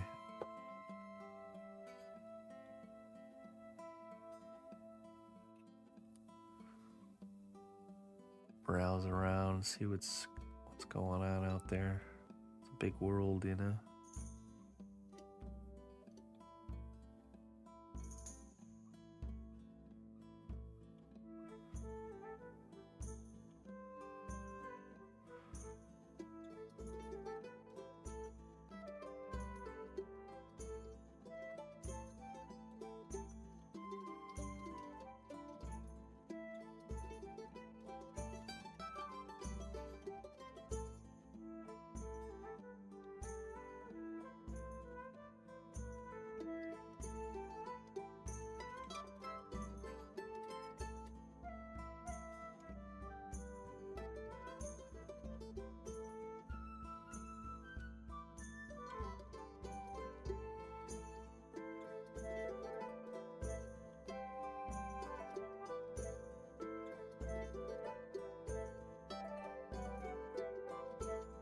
TX Tools? No, I didn't. I'm interested now. Let me check it out. TX Tools.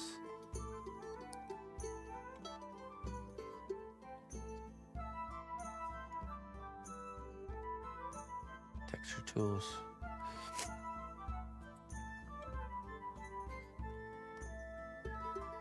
Well, I've seen people using these ones before. For sure. Let's go here.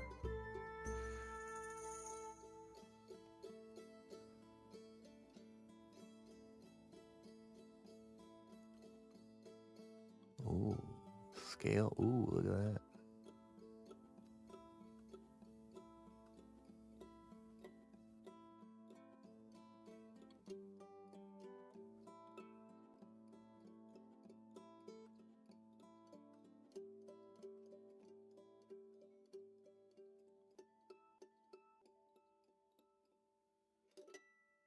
Oh, thimbles. Nice.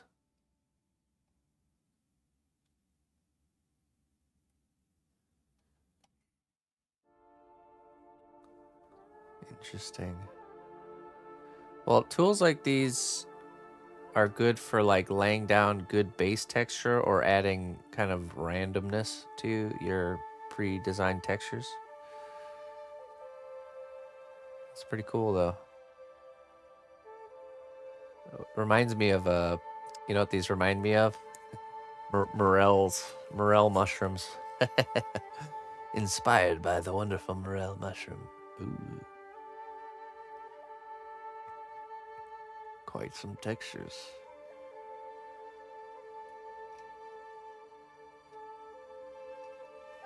Oh, the mini organic bumps and texture mini version.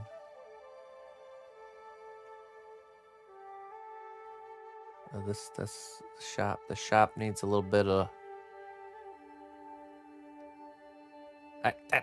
Get this away from. Oh, the mini ones. Okay, that's $20. That's not too bad. Let's see.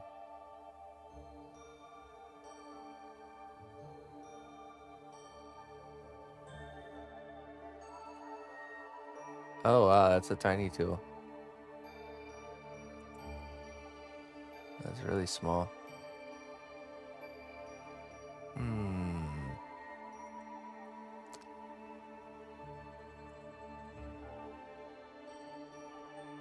Definitely interesting.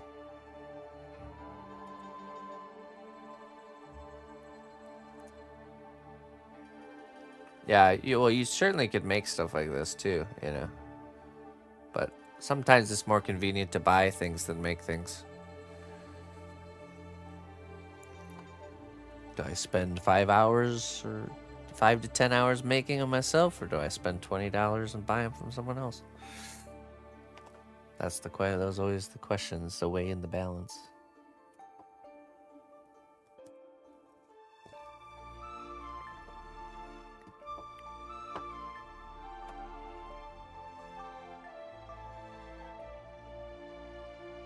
Well, it's more convenient to 3D print a sculpture too. That's true. That's true. Or is it? Is it? I don't gotta deal with toxic resins or maintenance on expensive machines. I could argue that actually sculpting with your hands is more convenient. Just toxic Twitch followers. You know, we really don't get a lot of that here, which is really nice, but it's definitely interesting. It's like Twitch I mean, I guess Twitch in general has kind of changed in that regard, or my experience at least on Twitch has. There used to be, you know, you'd get the random wanderer coming through the town, you know, causing mischief, but really it just doesn't really happen anymore.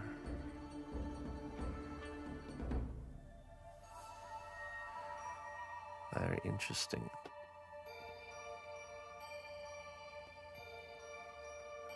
Except for that hand gesture guy, yeah.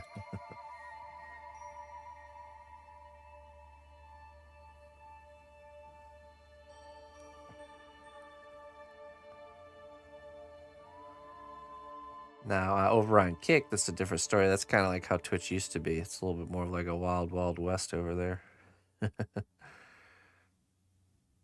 Lots of weary travelers wandering through.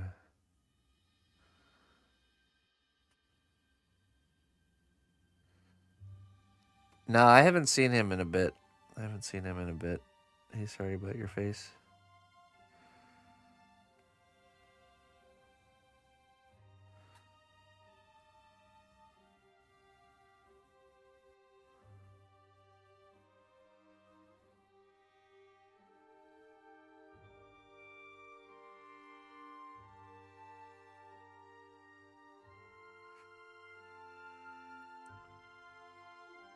It certainly is. I like to be there. I think it's a good, you know, you gotta be a, what point is it to be a beacon of positivity in a already lit room, you know what I'm saying? A sanctuary. They need a sanctuary over there too.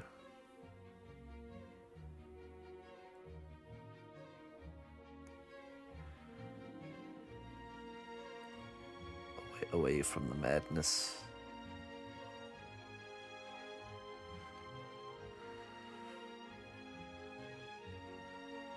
The cnotbusch kingdom is like a lighthouse beacon, calling in the wary.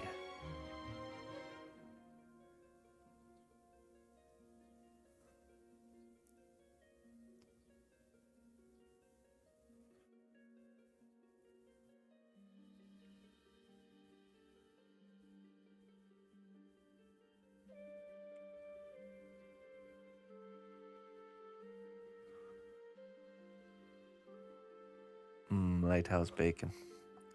New company invented. That was the day Mr. Merrick founded Lighthouse Bacon. Oh, you know what? You could do you could call your company Lighthouse Bacon, and it's actually just pan-fried salmon. Pan-fried smoked salmon. I'm not even joking. And everyone should try this, just so you believe me. If you take cold smoked salmon, you know, the stuff that kind of looks like it's raw, but it's not, the cold smoked salmon, and you fry it up in a pan, it smells and tastes exactly like bacon. It's crazy. Like lighthouse bacon.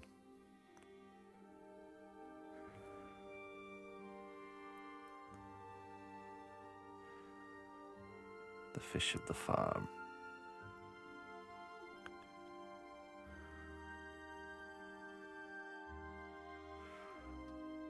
No, it doesn't smell like fish. I'm telling you, it smells like bacon. Tastes like bacon.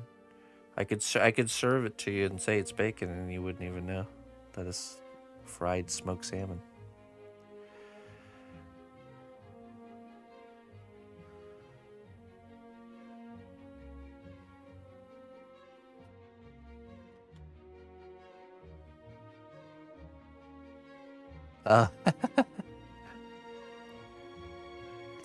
It's all for clickbait.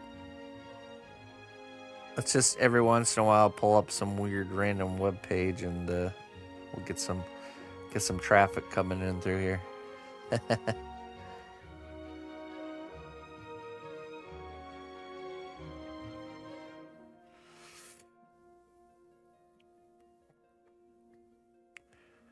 Well, the reason I know this is we'll buy like a pack of smoked salmon, cold smoked salmon, and have it for a meal.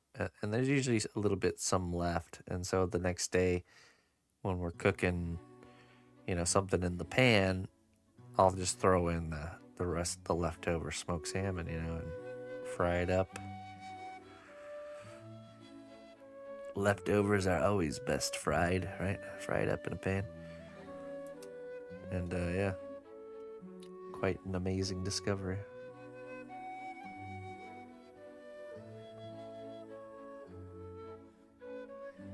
The smoke process, yeah, that's what I think. So that's where so a lot of the flavor of bacon really comes from the smoke process and the whatchamacallit, just really it's just like the spices and the processing.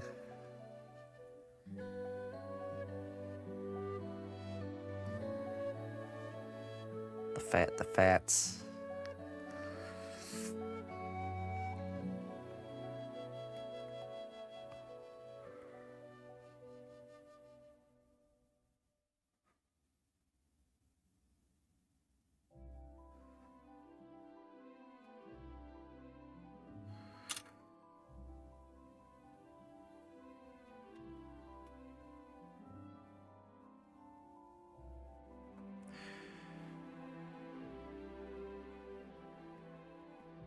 Okay, I think I'm gonna blend that in with the brush now.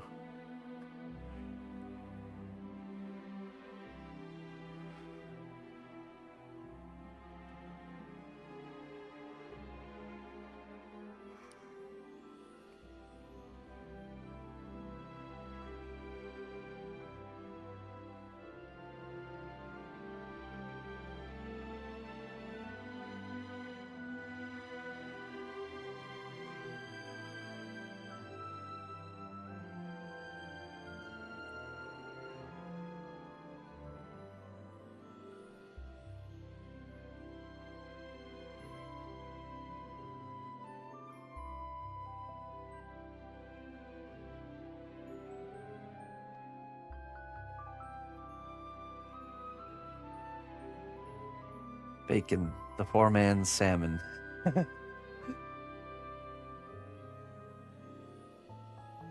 Tilapia.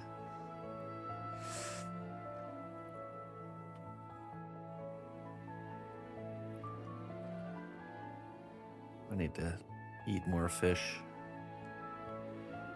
I do enjoy it. That's very good. It's very healthy.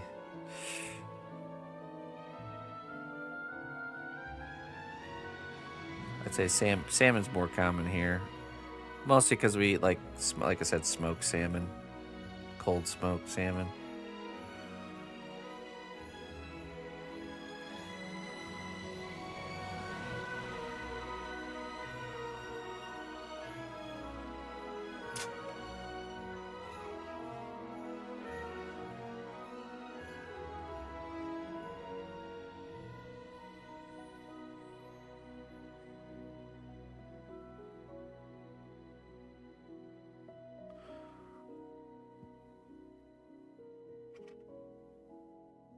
It's all about the walleye.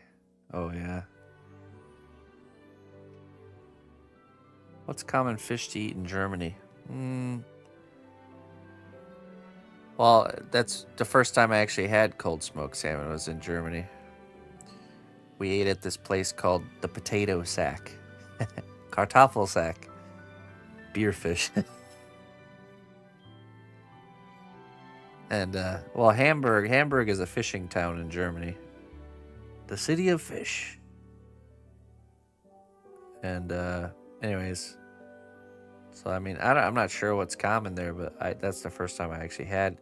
It was cold smoked salmon with a potato sack. Yeah, it was a nice place. And, it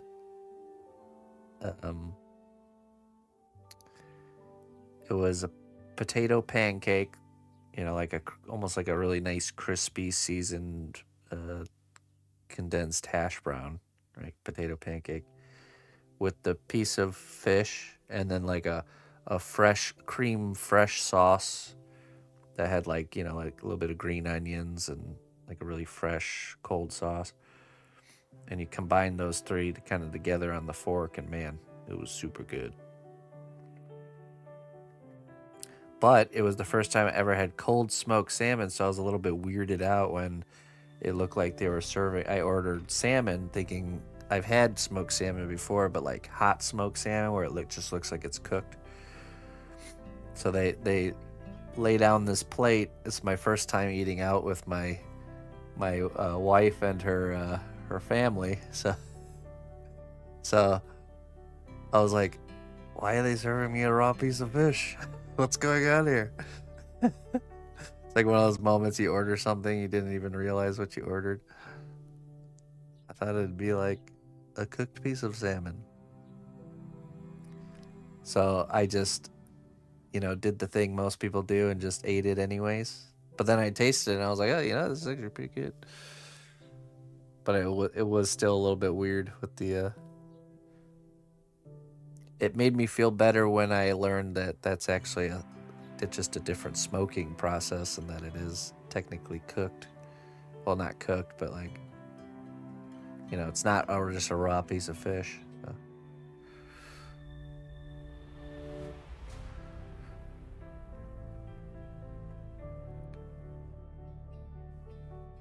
German hot dog or American hot dog? Germans just do food better than Americans, just all around. I'm just gonna say that. I'm gonna make a bold claim here. Being an American my whole life and then going to Germany, yeah. Everything with the food is better.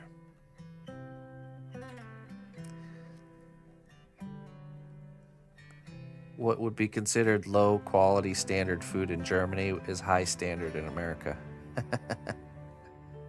I'm not exaggerating. It's true. Their food is very important to them.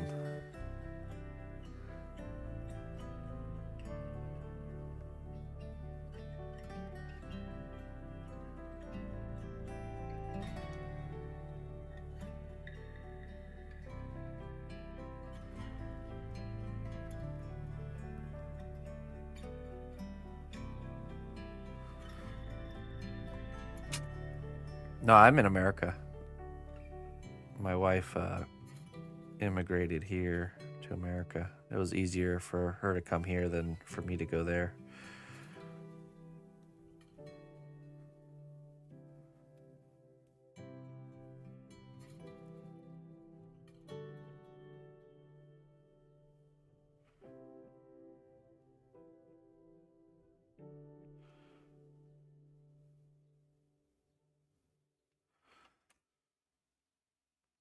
My wife is German, yeah.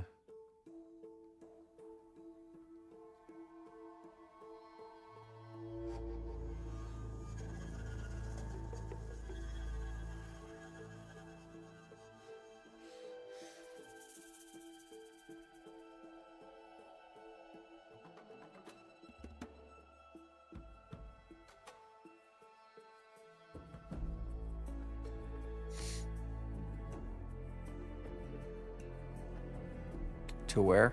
Conquest? What's that?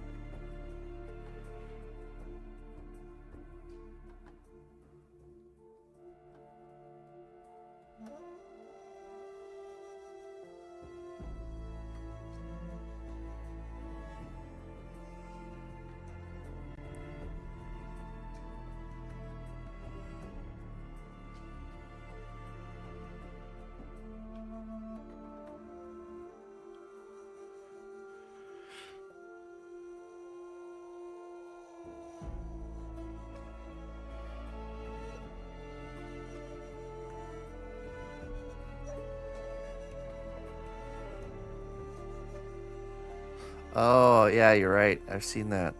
I've seen a YouTube video about that. That's pretty cool.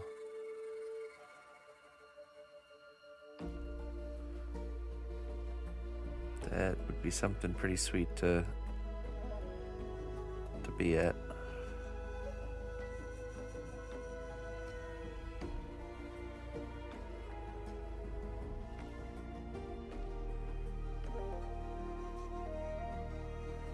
Yeah, they're definitely over in Europe seem to be more into, you know, like the medieval fantasy.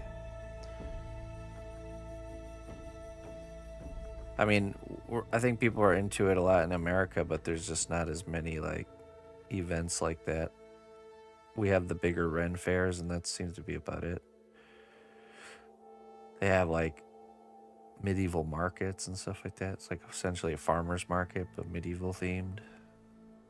It'd be cool to have some stuff like that in America.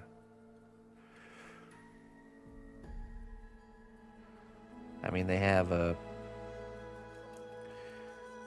real castles, so that definitely helps.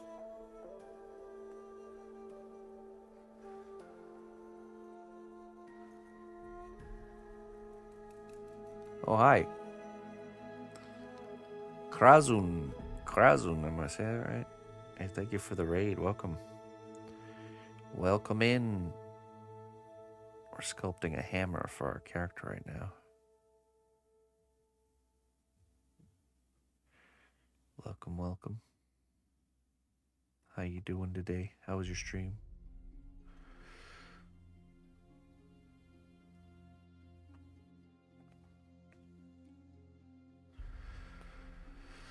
Yeah, there's a big one over in Wisconsin I've been to before, but, you know, it's pretty cool. I just wish there was more than just that, you know? Maybe a smaller gathering stuff and different. I mean, I have to go all the way to Wisconsin for the closest Ren Fair. That's pretty far drive.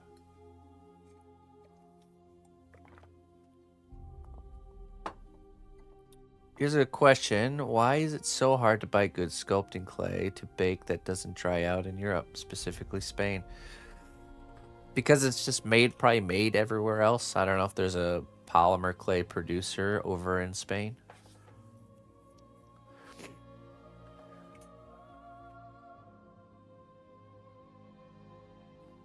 So it's, you know, it's dealing with imports and exports and you know, like I use the clay Cos clay. I think they might have a distributor over in Spain. Let's see here. Go to Cos Clay's website.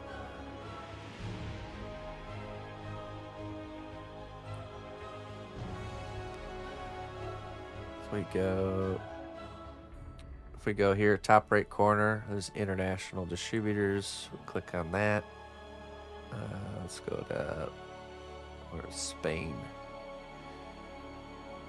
That might not, oh yeah, there we go. There's two. There's two to go check out. So that you can get the same stuff I use, and it should be good. So this is their official website. These are official distributors of the clay. So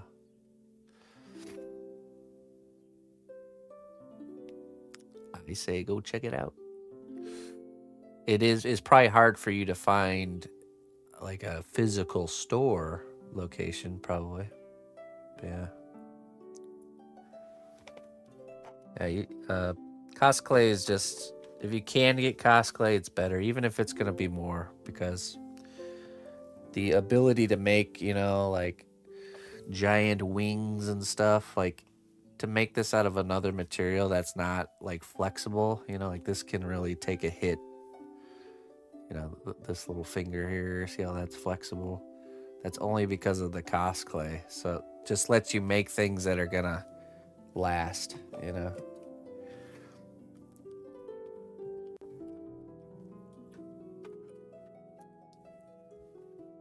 $50 per block.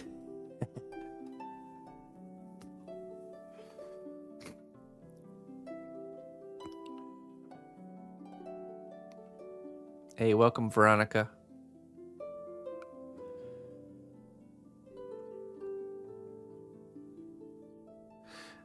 Yeah. I bet you it's a little bit corporatized now, Lisa. That was my critique of the big Ren Fair is you go to the shops and there should be more of kind of variety, but almost like seems like there's just a lot of like cookie cutter, same kind of shops, type stuff, but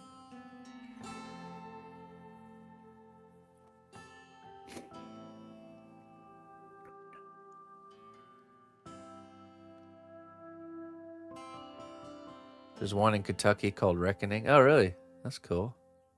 Pretty cool. Okay, I'll just catch up with chat. Let me go refill my coffee and use the restroom, and we'll continue. I'll be right back.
right.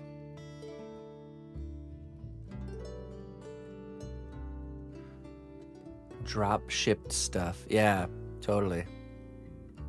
That's exactly what I'm talking about. It's like the stuff I'm seeing at that Ren Fair. I could go probably to the next Ren Fair and see like different vendor but same stuff, you know. Not like it's like missing the soul almost, you know. Of course there's some shops in there that it's like, oh, you know, this is cool, unique, but it's like cookie cutter stuff, most of it.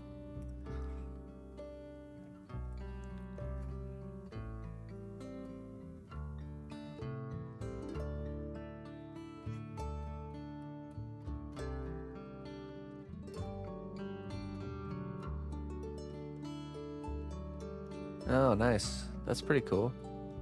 Middle Earth themed.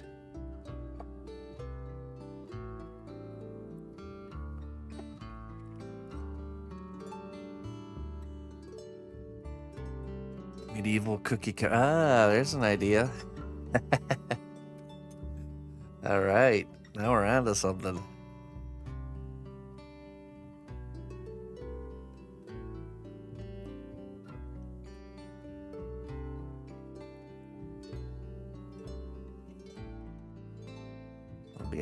That'd be a hot item.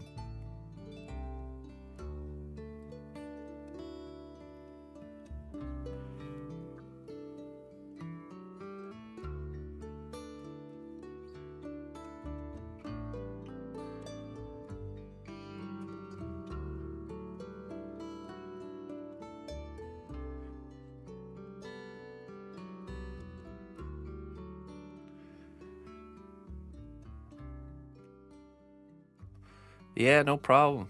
And I mean, if it's your first time using cosplay and you have questions, feel free to let me know. Be more than happy to help you. Also, check out, I have free tutorials available. We're going to be starting our next tutorial series. Our next class starts the 23rd of this month. So, totally free to join. It's a start to finish project creation tutorial.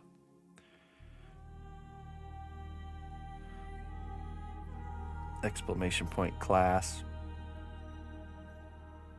And if anyone wants to help fund the production of these classes, exclamation point fund helps us keep these free and available for everybody, and helps me put some groceries in the refrigerator at the same time. We've already finished producing 2 of them, how to sculpt a dragon and how to sculpt a woodland gremlin, that you can go back and watch and participate in as well. So check it out, join the Discord. You'll be able to submit your work no matter which tutorial you're following. You can submit your work each week for review, and while I'm live on Sunday, I check through the Discord and take a look at your work and give any feedback that I might have.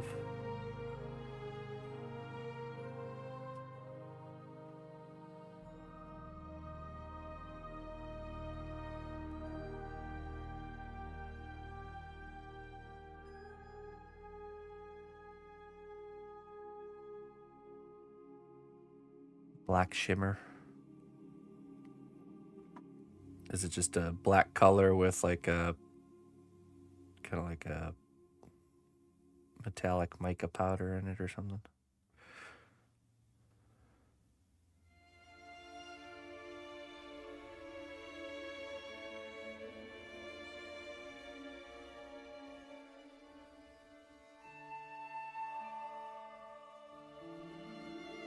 Hey, what's up, Frozen? The ultimate bonk. That's right. Grund. How you doing there, Frozen? How you been, man?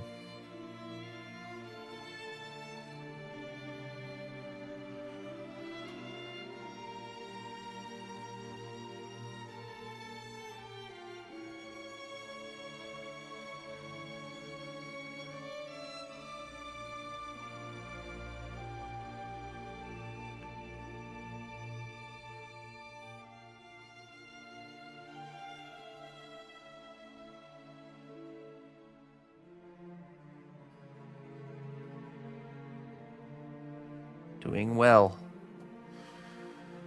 Another beautiful day, alive and well. I'm happy for it. I'm gonna use this loop tool, but it's got Chavant stuck inside of it. Let's see if we can get that cleaned out.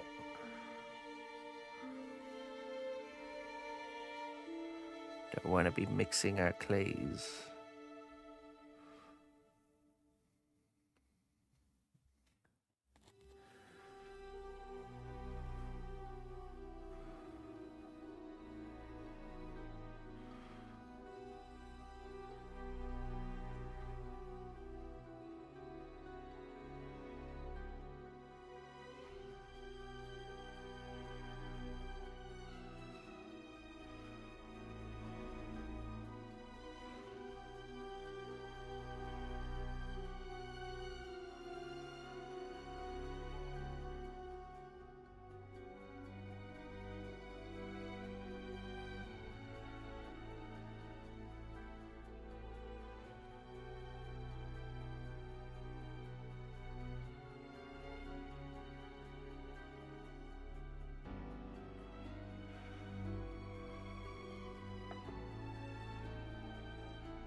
Oh, hi. So the missus is at it again. She has just now posted the finished, start to finish video of the Tyranid piece that we just done with the final review. If you go check out on Instagram and smash or like the smash button for us, that'd be wonderful. Go check it out. Go check it out. Like the smash button. If you like the smash button, then do it. If you don't like it, then don't do it. But it does help. And I still haven't plugged in my flip phone, so I can't access Instagram to show you on Instagram, but I'll show you what the finished result looks like. Right here, if you haven't seen it yet. But she created a video that shows kind of the start to finish story in a very short snippet there. Go check it out. What, a 60-second video or something like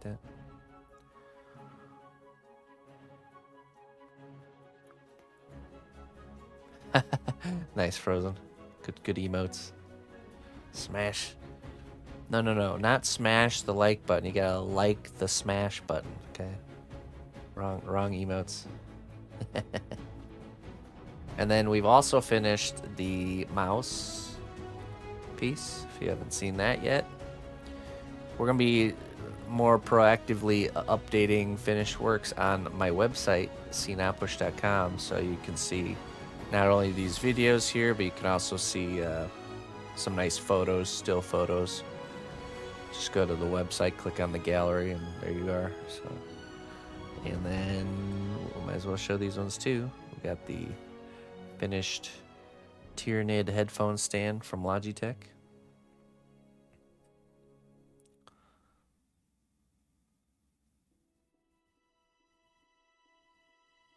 Thanks, Frozen. Yeah, she really works really hard. She I mean, it's like a full-time job. It is a full-time job for her. So, producing, you know, filming, editing, producing those.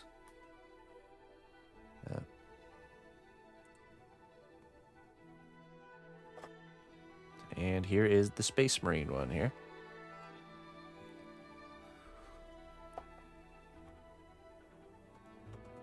Nice wave of finished work. Always feels good.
I don't mind.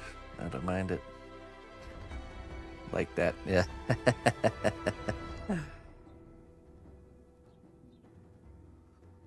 Driving that algorithm, helping the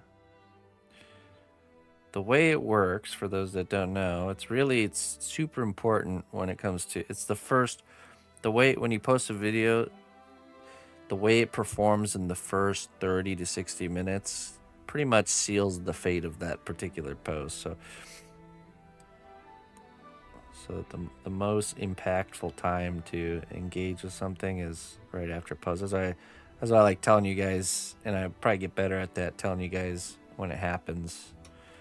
If we happen to be live and she's posting, to just let you know.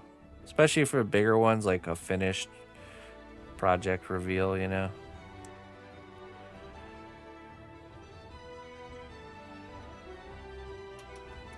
That's what kind of tells, the way it performs is what tells the algorithm, okay, do I give this to more people or do I not?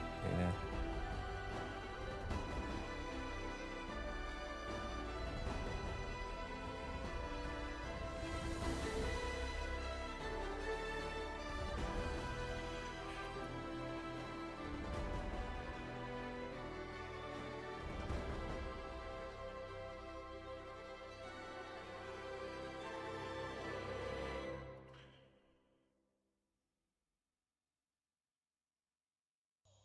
I'm the end of Instagram responsibilities. Me too, Jones.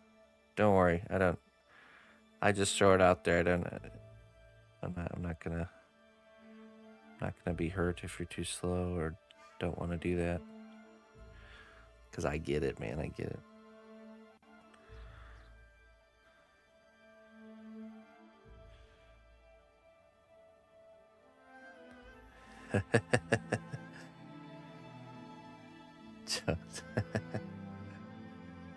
We must discuss this for a long time. 28 days later, Jones likes it.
Hey, thanks a lot, Clayton.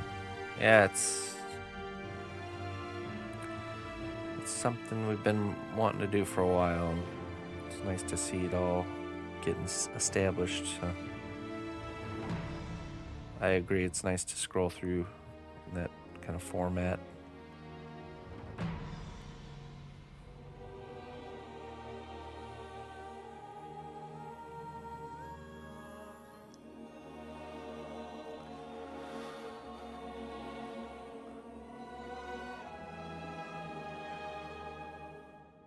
Hey, Looney Lorna. Good day to you, my friend.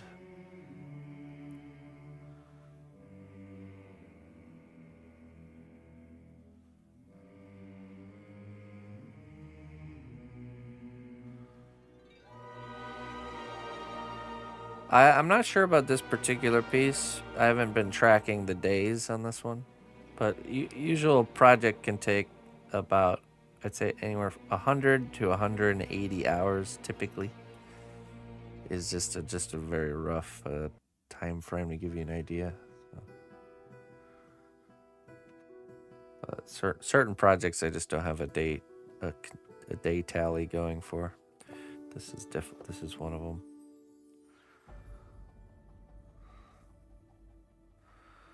Okay, let's grab the alcohol brush. We'll do some brushing.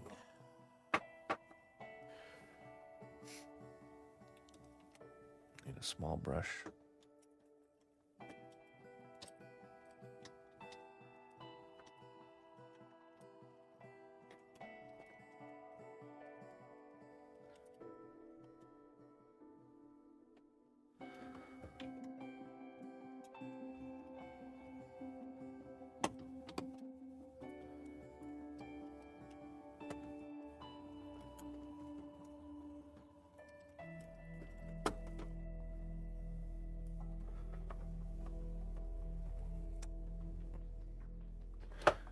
I need a different brush. I'm missing my smaller brush. Let me go grab one. Let me go recruit one of the exhausted painting brushes. Ah, yes. Come to your retirement. You've worked a long, hard life as a painter. Now you'll come to my retirement home of being a clay brush. You spend the rest of your time rolling around in alcohol and clay glue and no rest for the bristled. Jeez. Poor guy. Yes, you shall do fine. You shall do fine, yeah. This workshop is the eternal torment of brushes. When they arrive here, they have no idea what they're in for. Perfect sounding retirement.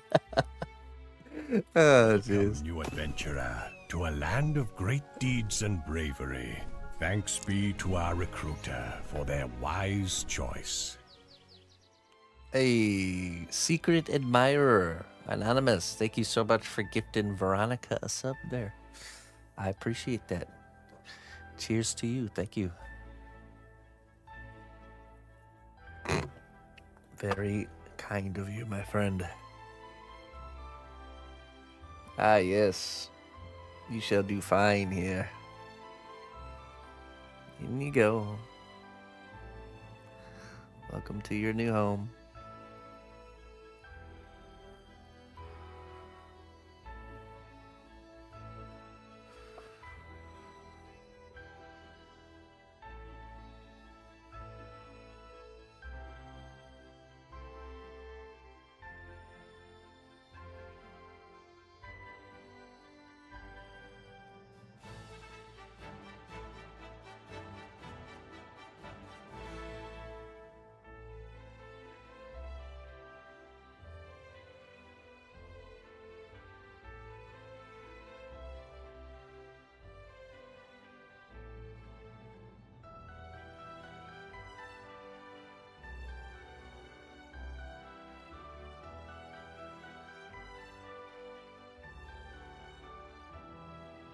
Yeah, it's isopropyl alcohol, 91%.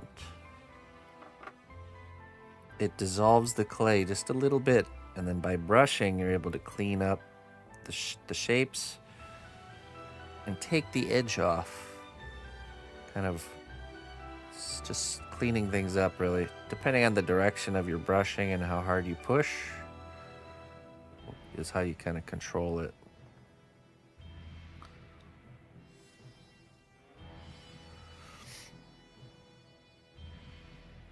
No wisdom scroll.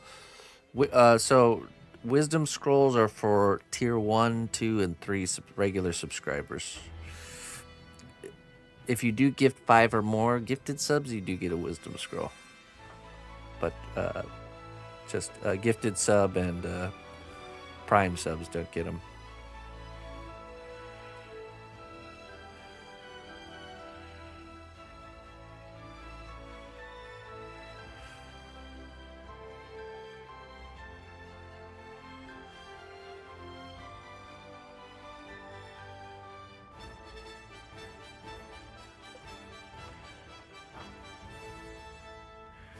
Wisdom.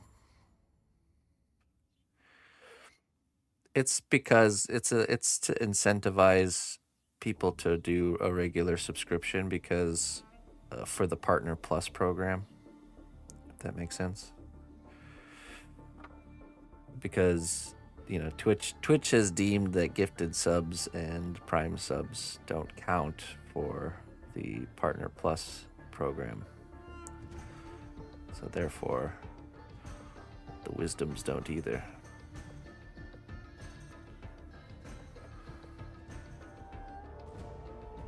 It's Twitch's fault. They're to blame, I swear it.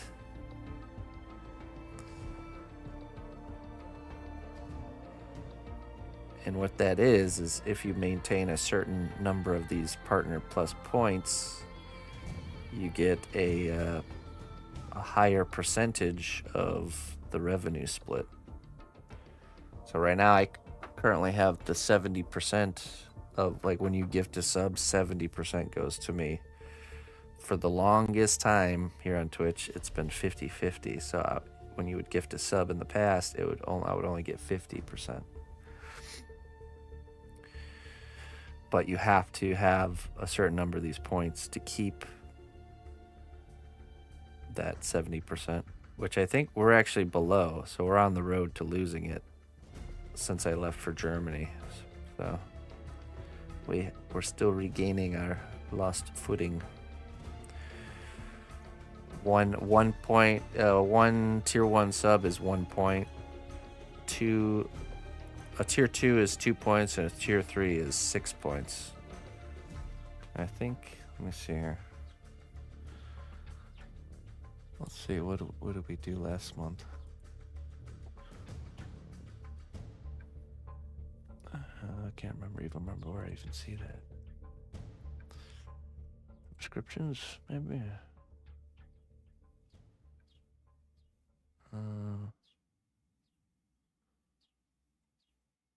Analytics.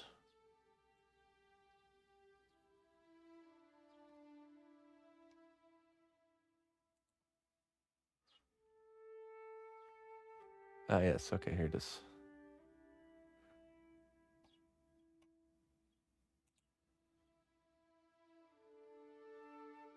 Okay, now that's the wrong one. Hold on.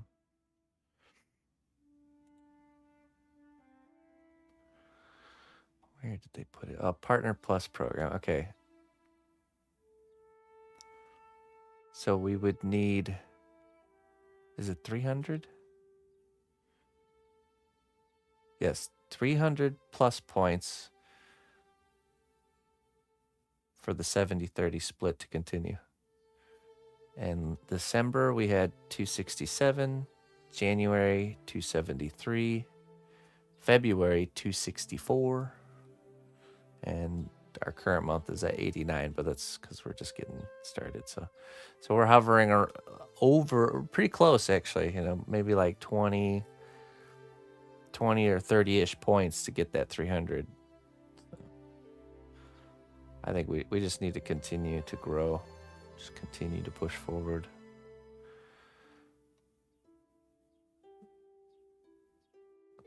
So October 1st is when we will go down from a 70-30 split to a 60-40 split if we don't hit that 300-point marker. Deduction in pay, demotion, shame. Please, sir, I've just tried to feed my family. Please don't do this. Streamer, you have underperformed. We shall take from what you hath.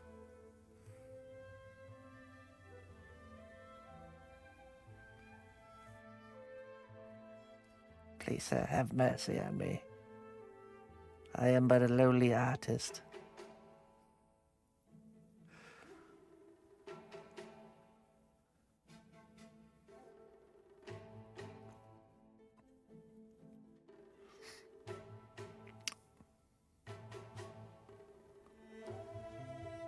At least it doesn't go back down to a 50%. That would suck.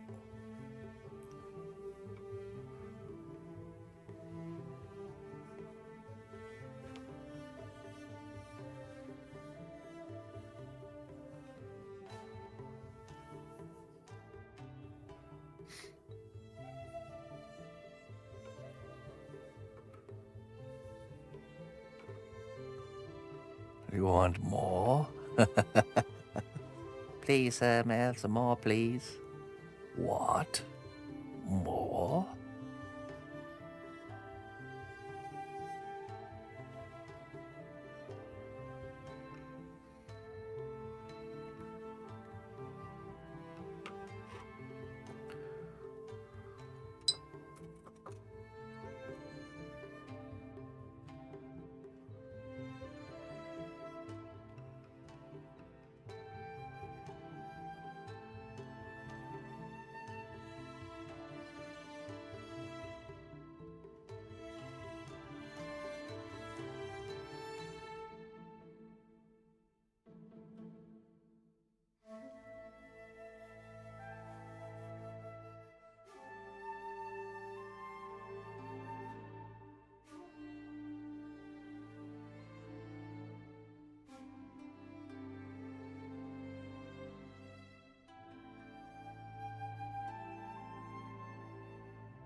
I like this animal claw looking, almost like dragon claw coming out the back. Just gives it that, I don't know, twisted, grund type of vibe.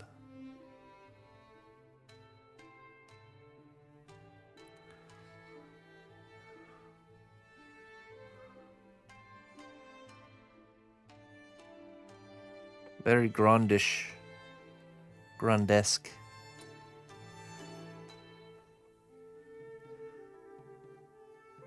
Very grundesque, if I do say so myself.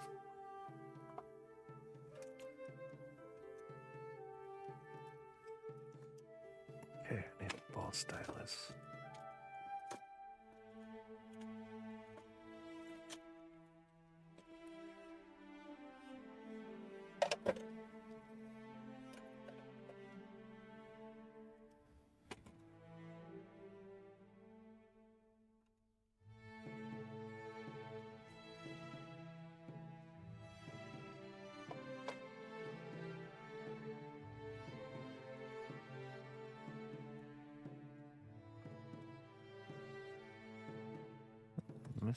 Missing them. Where is it?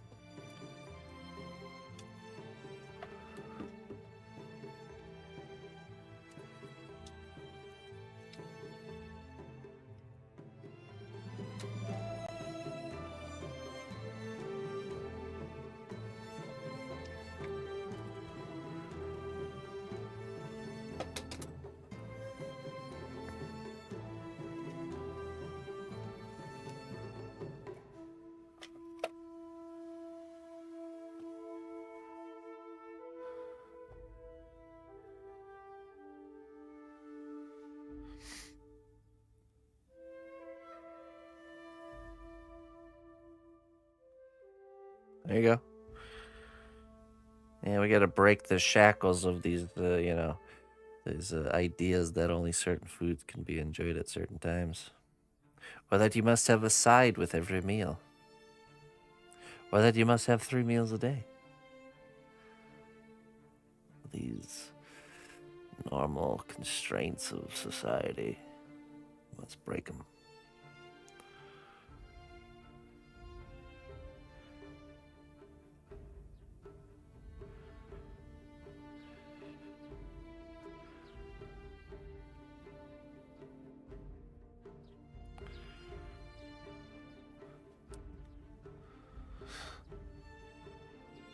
Are you at least getting better, Looney Lerner? See improvement?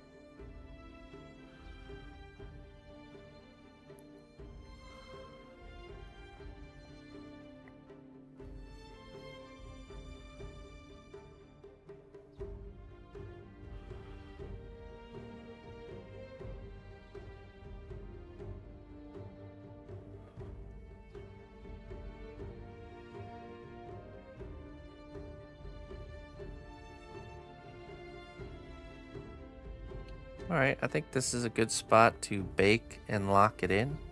Let me fix our spike at the top here. Yeah. And that way we can lock everything in and then continue from there.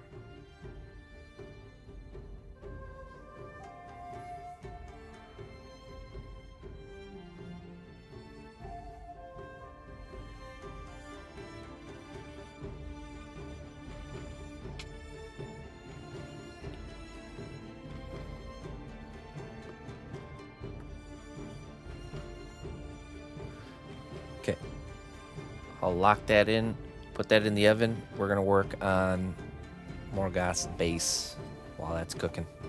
I'll be right back.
Okay, so let's see here. I think we're going to start working on the pillars individually. The pillars of torment. The pillars of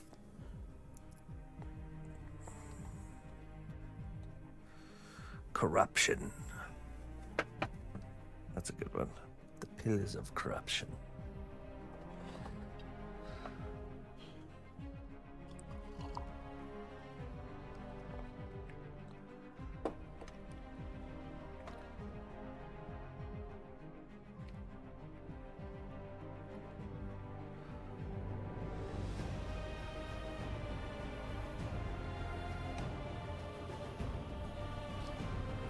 Let's see. Which one should we do? Pimp my pillars. So we want these pillars to represent 3 entities that Morgoth created in the Lord of the Rings universe. The orcs, the Balrogs, and the dragons. Actually, no, let's see. What creatures did Morgoth create? Let's get an official list here just to make sure.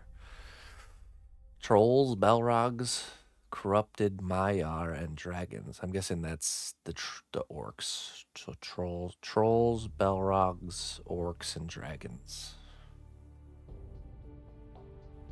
Morgoth created trolls in the First Age, strong and vicious, but unintelligent beings that turned into unintelligent beings that turn into stone in the sunlight. Okay, so the cave trolls. Trolls and Balrogs, powerful fiery spirits of chaos and destruction, were originally Maiar, like Sauron, Saruman, Radagast, and Gandalf, who were corrupted by Morgoth into Balrog. So, bit of a troll. We could turn the orc and troll pillar, or like maybe do both on one pillar because they go kind of hand in hand. Dragons. Morgoth bred dragons like Smaug and Selon the Black during the First Age to fight for him. Hello, Selena. Bonjour. Ungulant, a spirit in spider form believed to have been corrupted by Melkor. He didn't create that. He just, I mean, he technically doesn't create anything. He just corrupts things, but that's his form of creation. He's taking already created beings and twisting them into. So technically trolls are the only thing he actually created.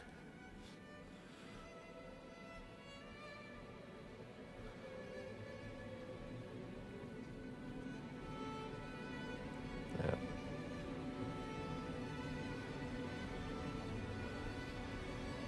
Morgoth equals AI. Yeah. Don't know how true that is, Clay. He tainted Ents to make trolls. Oh, really? Okay, I didn't know that. So he did. Okay, so he didn't really create anything. He just twisted things that already existed. Twisted the existed. Okay, let's see.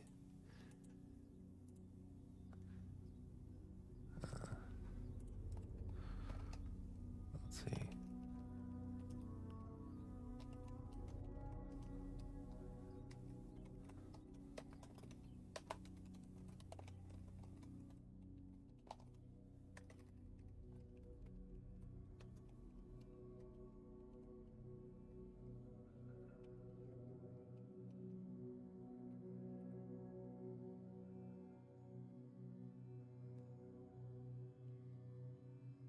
Balrogs, dragons, orcs, trolls, werewolves, vampires, giants, lesser creatures, wargs, fell beasts, goblins, shadowy sprites, hell Croxay's monsters. Unnamed horrors in the icy wasteland. Possibly creatures of Morgoth. Okay, well.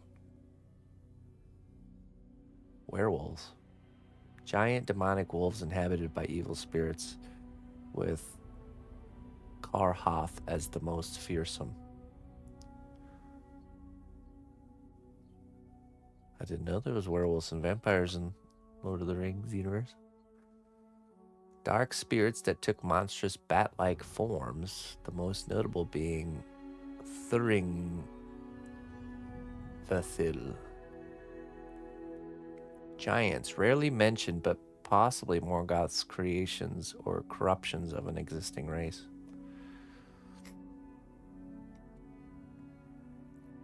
Let's just stick with our plan of Belrogs, dragons, orcs. That's 3.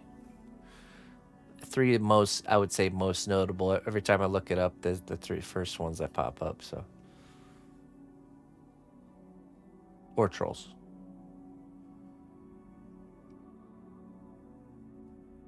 Maybe trolls in the mix somewhere there. Okay, so let's see. Let's do...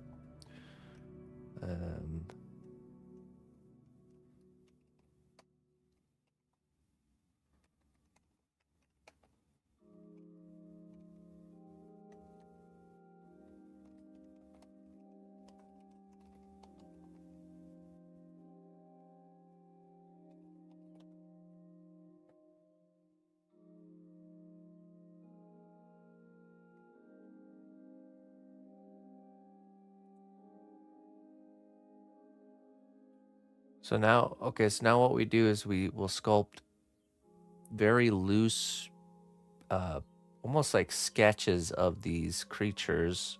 Because what we want them to do is we want them to be almost like blended into this construction, you know, like not fully rendered, almost like an echo, an imprint within the this warped, twisted structure. I'm trying to find a good reference image to show you what I mean. So kind of close.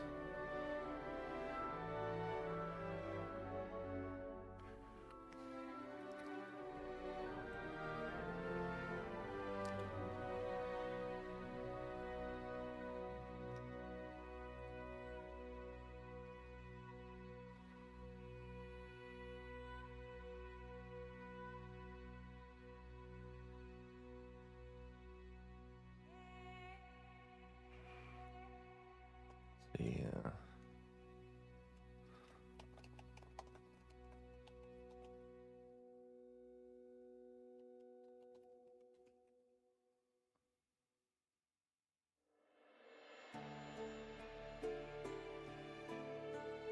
Put a piece of saran wrap on the head of the blue dragon and put clay on it.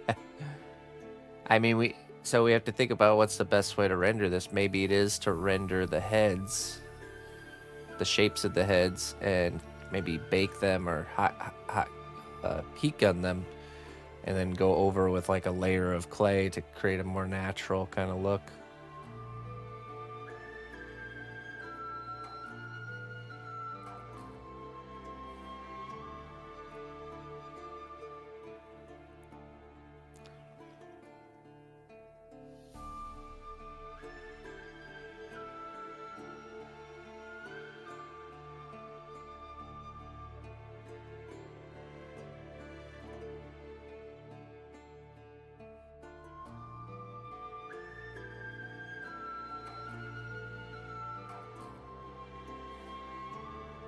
Of course, I'm not really finding a reference. I have it in my head, but I don't.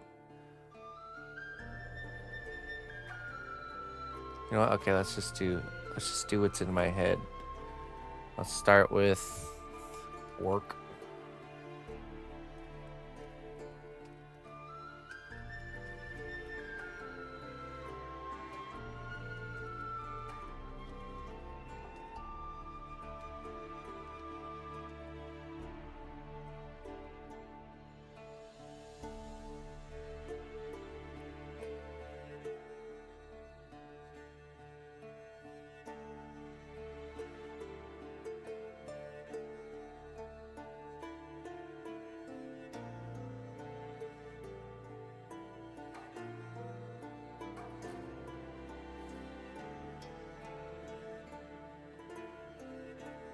King of the Rings. What's up, Dolph? Okay. I'm ready, actually ready to start now.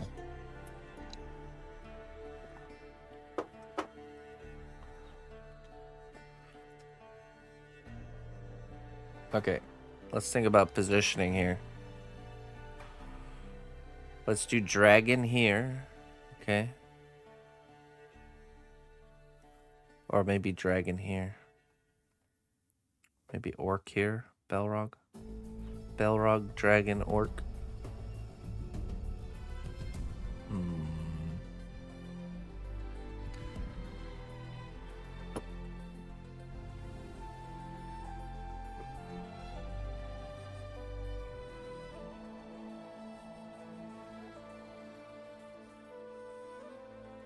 Got any old pre-sculpted heads or hands/claws? Actually, I think I actually might have an old... Nah, but nothing that we could use here for this. That's okay, we can... I have a plan. Let's just put on some clay glue here.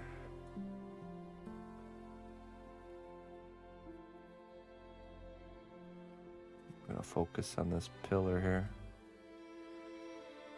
Do you ever think you'll 3D print stuff with resin? I don't know. I don't think so. I think as time goes on and 3D printing is, I mean, it's already pretty prevalent. As 3D printing continues to grow and become more of like a mainstream way of creating things, the method I'm using will become even more rare and more, you know, a process that more people would want to see. So I think it's actually smart for me to stay, just kind of stick with traditional means.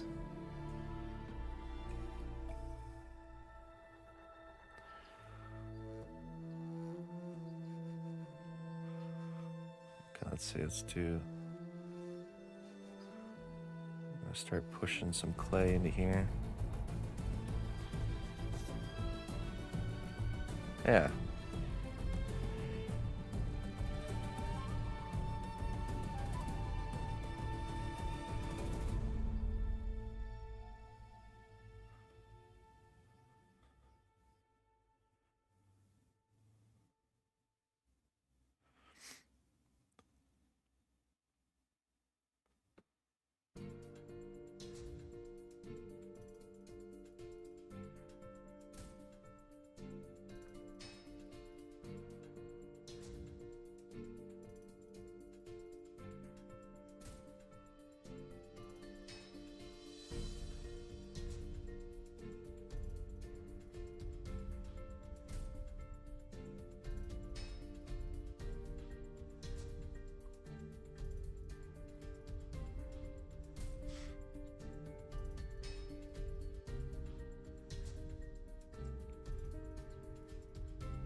Hey, what's up, Glowing?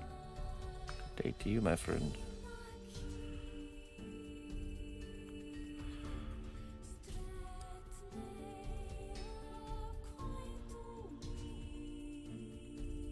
Morgoth created hockey goalies too.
Oh, I didn't know I was muted.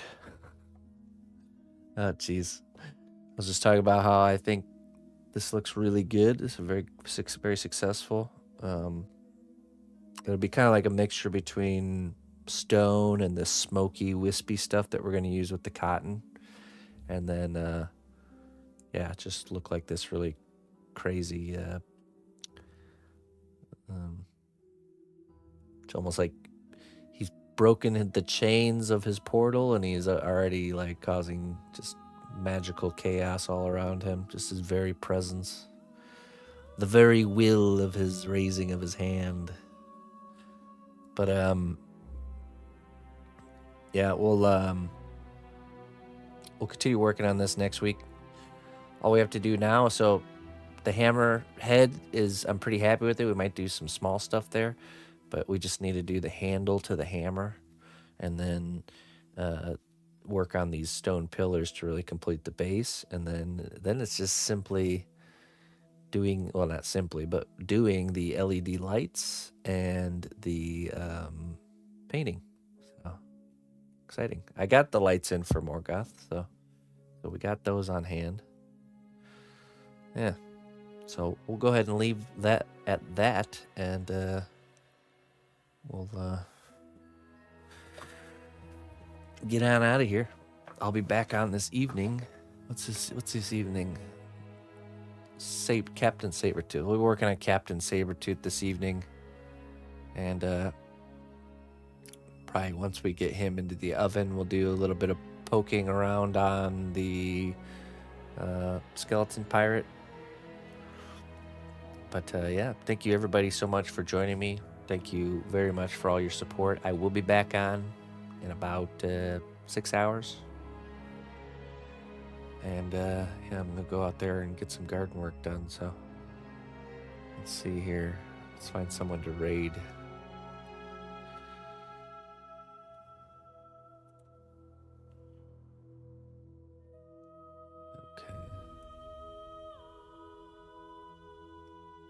Who can we raid today? Oh, we're leaving. The garden beckons. Oh, yeah, that's a good idea. Let's go raid Mr. 18 Vix.